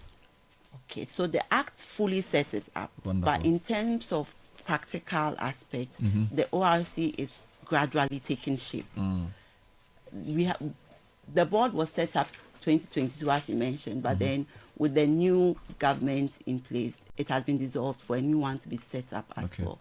So it's taking shape. We are supposed to be in all the regions of Ghana, Is it? but gradually we are now in 4 other regions outside Accra. So we are looking at setting up progressively In all the regions, in eventually. all the regions. So that's part of your vision for transforming the ORC over the next few years. That is so. I see. You want visibility. You want the company to be, or registrar companies to be all over the place. Now, what are some of the challenges facing the ORC, and how do you plan to tackle them? We have a few issues with our register. Okay. So we want to ensure that it's a credible one. So then we are going to undertake exercises of lawfully removing non-compliant companies from our register. Under the new act, we are supposed to have the BO system, the beneficial ownership system, where we know the ultimate beneficiary of each of the shares in the company. And we are going to push for that to be enforced. Also, we know very well that our system for registering of companies hasn't been in the best of shapes for some years now. It served us for quite a bit of time, for the past 11 years. So we are working on improving it such that registration of companies will be brought to the doorsteps of our clients. So we are working on the development of a new system to ensure that this is done as well. We're talking to the Registrar of Companies, acting Mami Sama Pepra, who's telling us about the mandate of the ORC and what she's going to do with her team to make sure it's effective.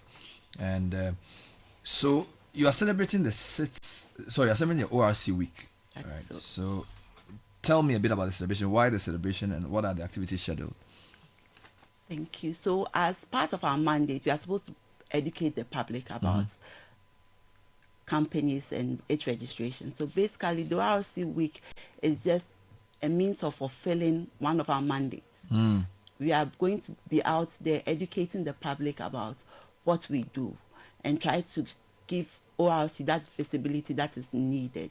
So the first 3 days is focused on the public, making the public aware of our existence.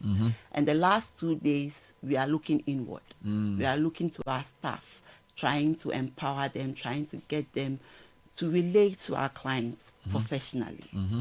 So for today, there's a registration clinic ongoing at our premises the whole of today, just to give the public the opportunity to speak to our officers.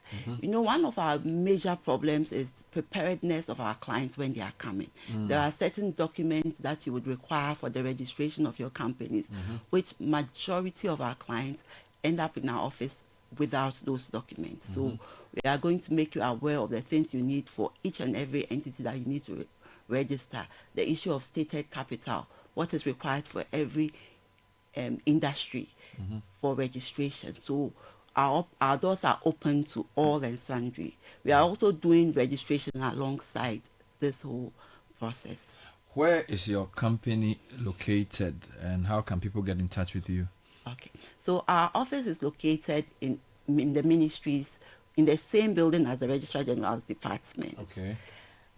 And we are on all social media handles, ORC Ghana, on all social media handles, so you can get through to us. ORC Ghana on social media handles That as well. And you're saying you are in which other regions? We are in Sunyani, Kumasi, Sekendi, and Tamale. So far, that's not bad, and it's going to be more as well. We've been speaking to the acting registrar of companies, Mami Sama Pepra, Mrs. Mami Sama Pepra, who's telling us a vision for the ORC. They are different from the registrar general of companies. They are like birth and death for companies. Whether it's so, what are the main types? Sole proprietorships, partnerships, limited liabilities, limited by guarantee, limited by shares, which is the same as limited. So limited liability is the same as limited by shares. By shares, of course, and then limited by guarantee. And then what does limited by guarantee mean? Okay, so limited by guarantee means that you don't own shares. Most of the times, it's the NGOs that toe that line. Yeah. The NGOs, the churches, so they are not limited by shares, and they don't have shareholders. So they have governing boards. Okay. Their operations are different to those limited by shares. And there are specific institutions that toe that line, as I mentioned. Amazing stuff. All right. So thank you so much for passing through the show this morning, Mrs. Pepra. Yes. Any final thoughts? Yes. In addition to our clinic, tomorrow we are having a symposium.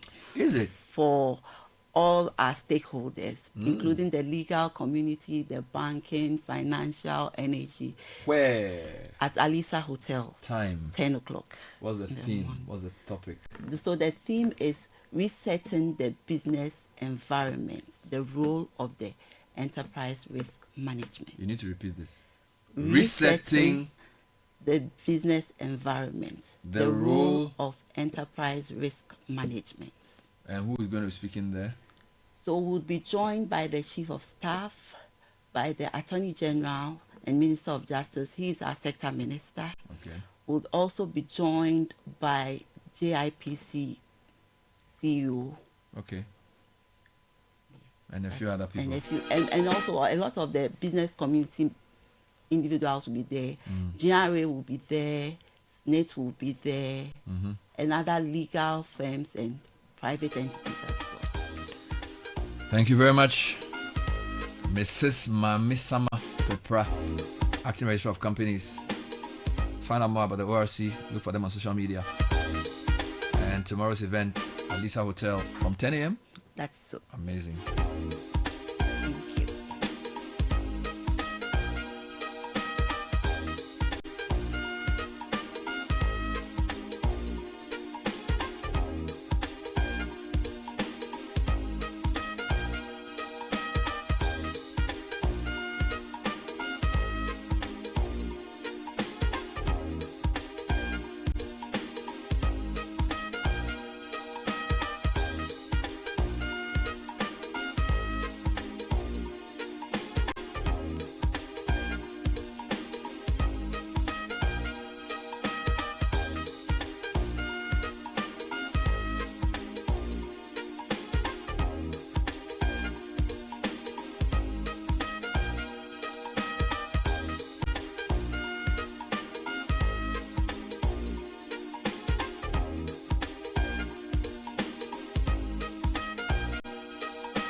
In the meantime, do you want a British degree at a fraction of the cost? If you're looking for a vibrant student experience in a community that builds confidence and equips you with real-world employability skills, enjoy all these and more with scholarships available to support your academic journey at Lancaster University, Ghana.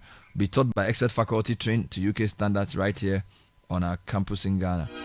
Visit lancaster.edu.gh or send an email to admissions@lancaster.edu.gh or call 0248 656 274. Lancaster University, Ghana, the only British university campus in West Africa.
This is the City Breakfast Show, the city's biggest conversation.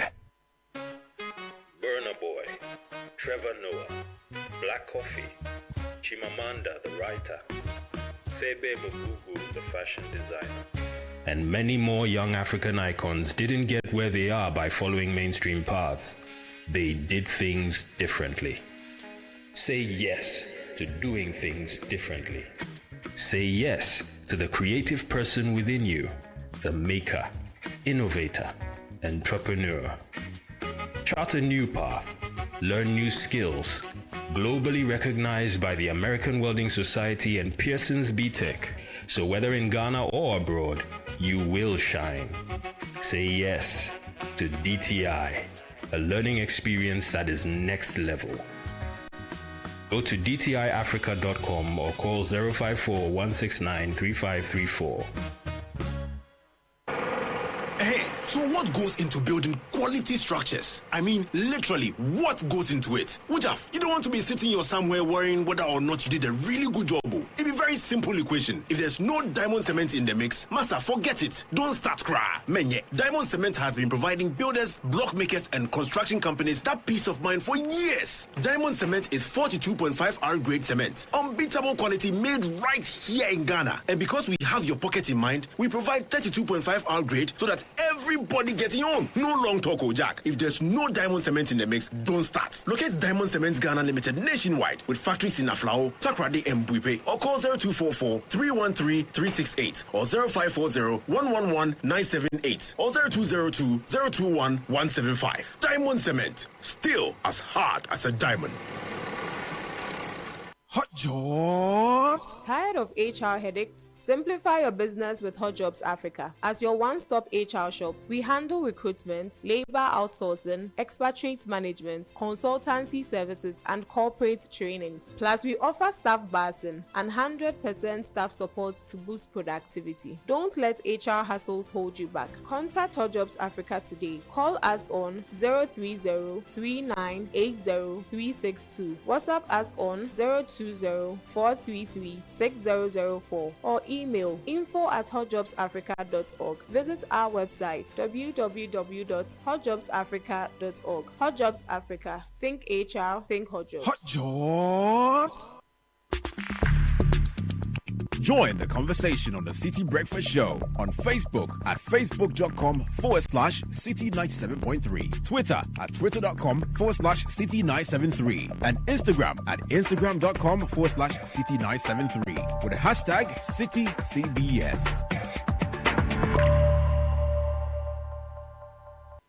The City Breakfast Show. Rise above the noise.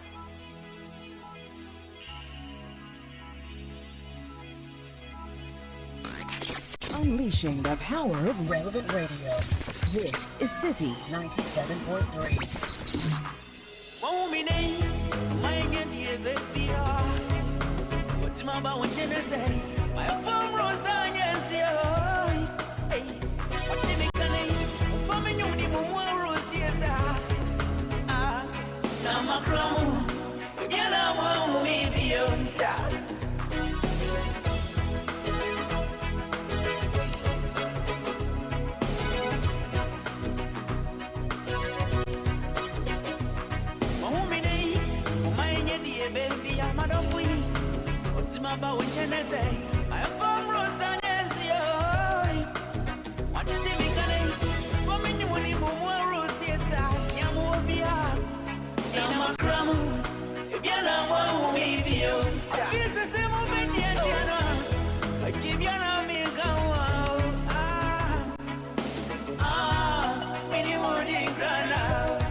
So it's 30 minutes to the top of the hour, and as the nation mourns, I'd like to read a tribute written by the Minister for Fisheries and Aquaculture Development, who's also the MP for Shama, a tribute she penned to her friend Mutala, Ibrahim Mutala Muhammad. I'd like to read it. Mutala, I have just returned home from your burial service. My brother, my colleague, my comrade. Today we laid you to rest. Your sudden departure has left a deep void and quite a lot of unfinished business for the benefit of our nation. When you took up the mantle of Minister for Environment, Science, Technology and Innovation, you came with a quiet yet determined fire. I watched you in cabinet, always prepared, always grounded in facts, yet never losing the rare quality of compassion in leadership. You led with both your head and your heart. You taught us that environmental stewardship is not a luxury but a duty we owe to generations to come. Our work together on Ghana's National Blue Economy Strategy was a true meeting of minds. I will never forget that Monday morning when we received the draft national strategy from the committee. Our discussions began to shape ideas into a bold vision for our oceans, coasts, and our river systems, driven by our shared belief that environmental protection and economic opportunity must walk hand in hand. Then on Wednesday, calamity struck and you were gone. Do you remember our conversation on designing nature-based solutions for ocean erosion as another intersectoral collaboration? I worked on the draft concept note and you promised your feedback. I'm still waiting. Just a few weeks ago, at the UN Oceans Conference in Nice, we stood side by side, sharing Ghana's story with the world. You brought an energy that was infectious and a clarity of thought that turned technical discussions into moments of inspiration.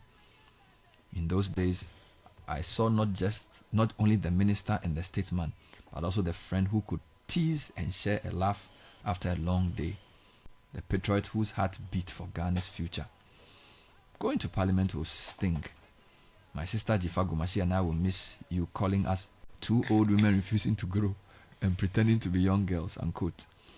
You will never be there to announce to the whole world how crazy I am, or to warn people not to mistake me for a nice, sweet girl, because according to you, I am totally mad.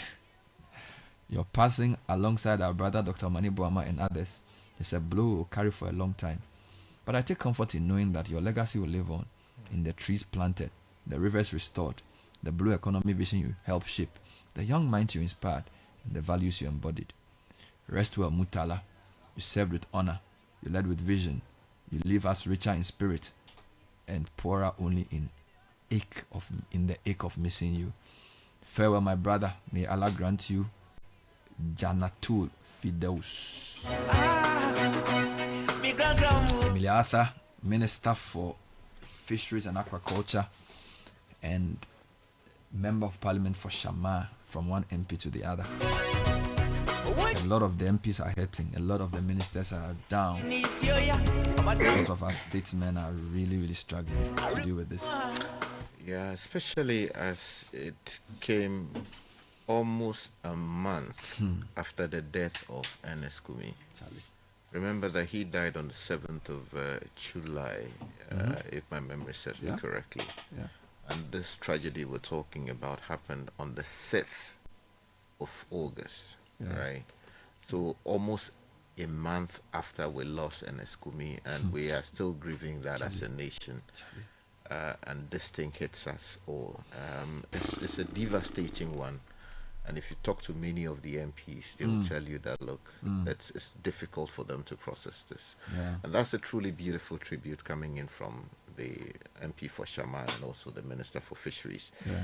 And then it also speaks to the environmental sustainability, agenda that Ghana appears to be prosecuting with the leadership of the departed Minister for Environment. And anytime you listen to him speak to issues having to do with the environment, you walk away persuaded that really he knows what he's talking about, or he knew what he was talking about, and he had the expertise to back the same. It's just so unfortunate that Ghana has not been able to reap the full potential that he was bringing to bear on managing that particular space, because he went to school, properly, studied in this space, got his PhD just recently, and we're hoping that we're going to benefit a lot from his new knowledge. But unfortunately, death, Salagachi, has robbed us of this great intellectual. And we can only pray that we will be able to do our very best to live up to the potential that he had already set in motion for us as a country. Environmental management. So it's a lot of tragedy, the 15 Savior Church members. The 16. 16, and then that's on the road, and now we lost 8 in the air. Then there's of course Lumba and Eskumi. It's tough. It's a really difficult time. Yeah. And all of this in a space of a month. A month and 2 months. Because the first one was Kumi, early July. And then Lumba, end of July. Then I think early August was the Savior Church people. Yeah, and then this one. And there have also been some other very deadly road crashes within the period.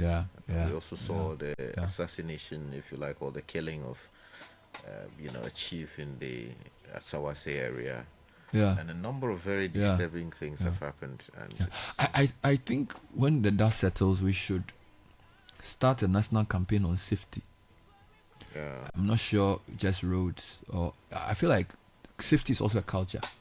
So beyond everything, safety is something you insist on doing based on structures, but it's also a certain consciousness around, I think people, we take too many things for granted in Ghana, and without necessarily knowing the cause of the crash, which hopefully we will know by the time the report is done. We need to have a certain conversation about public safety, whether it's market fires, road crashes, air crashes. There needs to be, I think the society must raise the value of life a notch higher, and in so doing, insist on certain things. The reason why sometimes when you're on a plane, the air hostess will come and say, please keep your seatbelts fastened. It's not because anything can happen. Turbulence can make you even fall down and break your neck or whatever. So they keep telling you, keep the seatbelt fastened on. It's a culture of safety that they have to institutionalize. And I feel like in Ghana, I always say that I don't think Ghanaian lives are valuable to us. When I see our trotros, and I use this example, people don't like it, but when I was in the UK for a year and a half, anytime we're traveling to London by bus, and this is not even public bus, we hire our own bus to go for a program, maybe like the Benz bus type. One man, one seat, everybody must be in seat belt.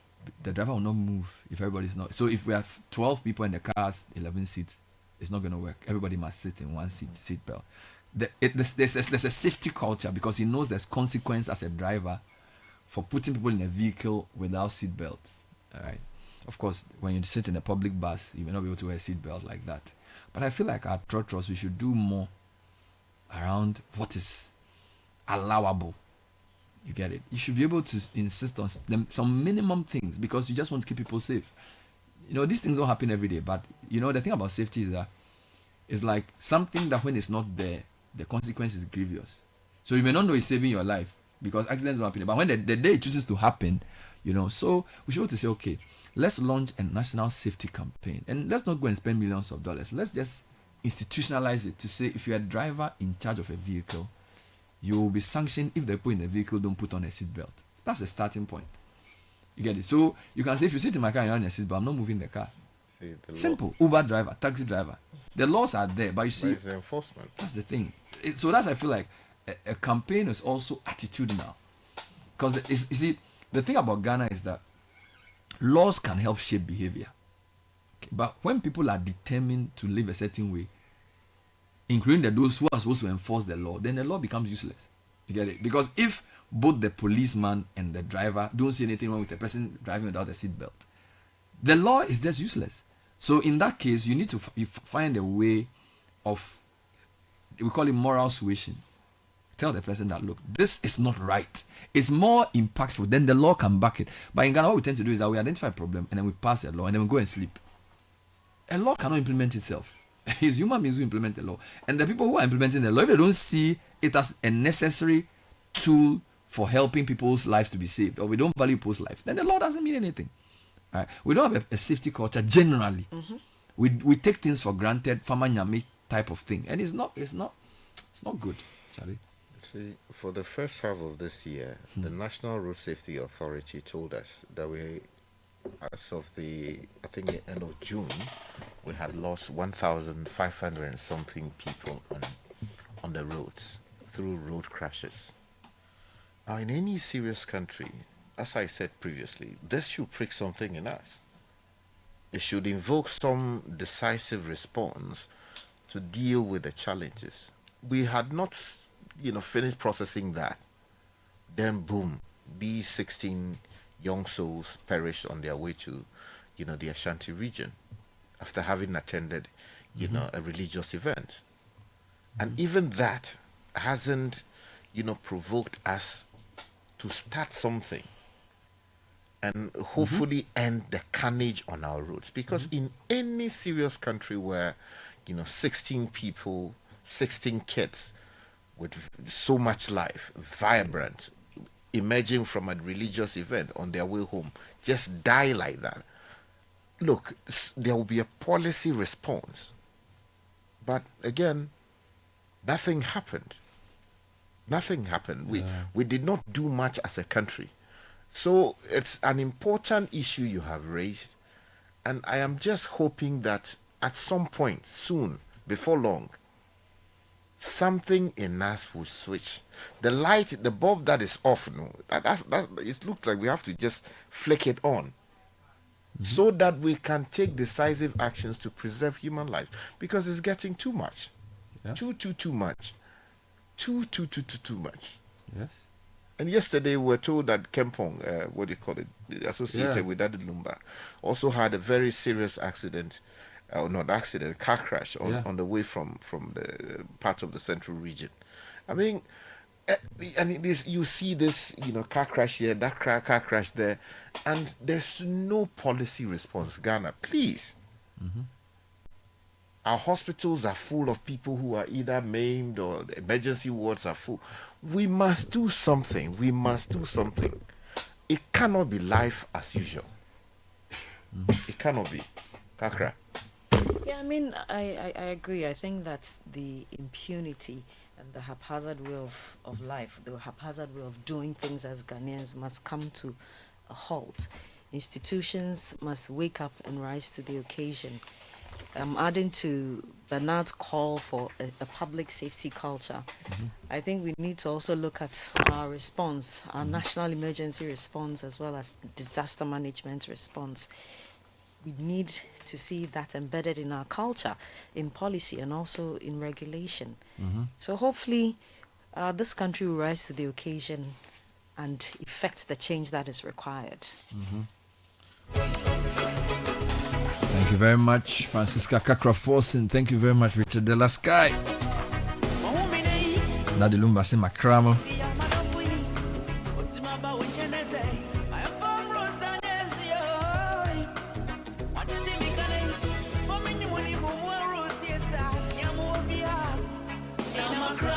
So Branch in the City is coming up shortly. Before that, City News at 10 with Melody Fafa Potife. Good morning. Good morning, Bernard.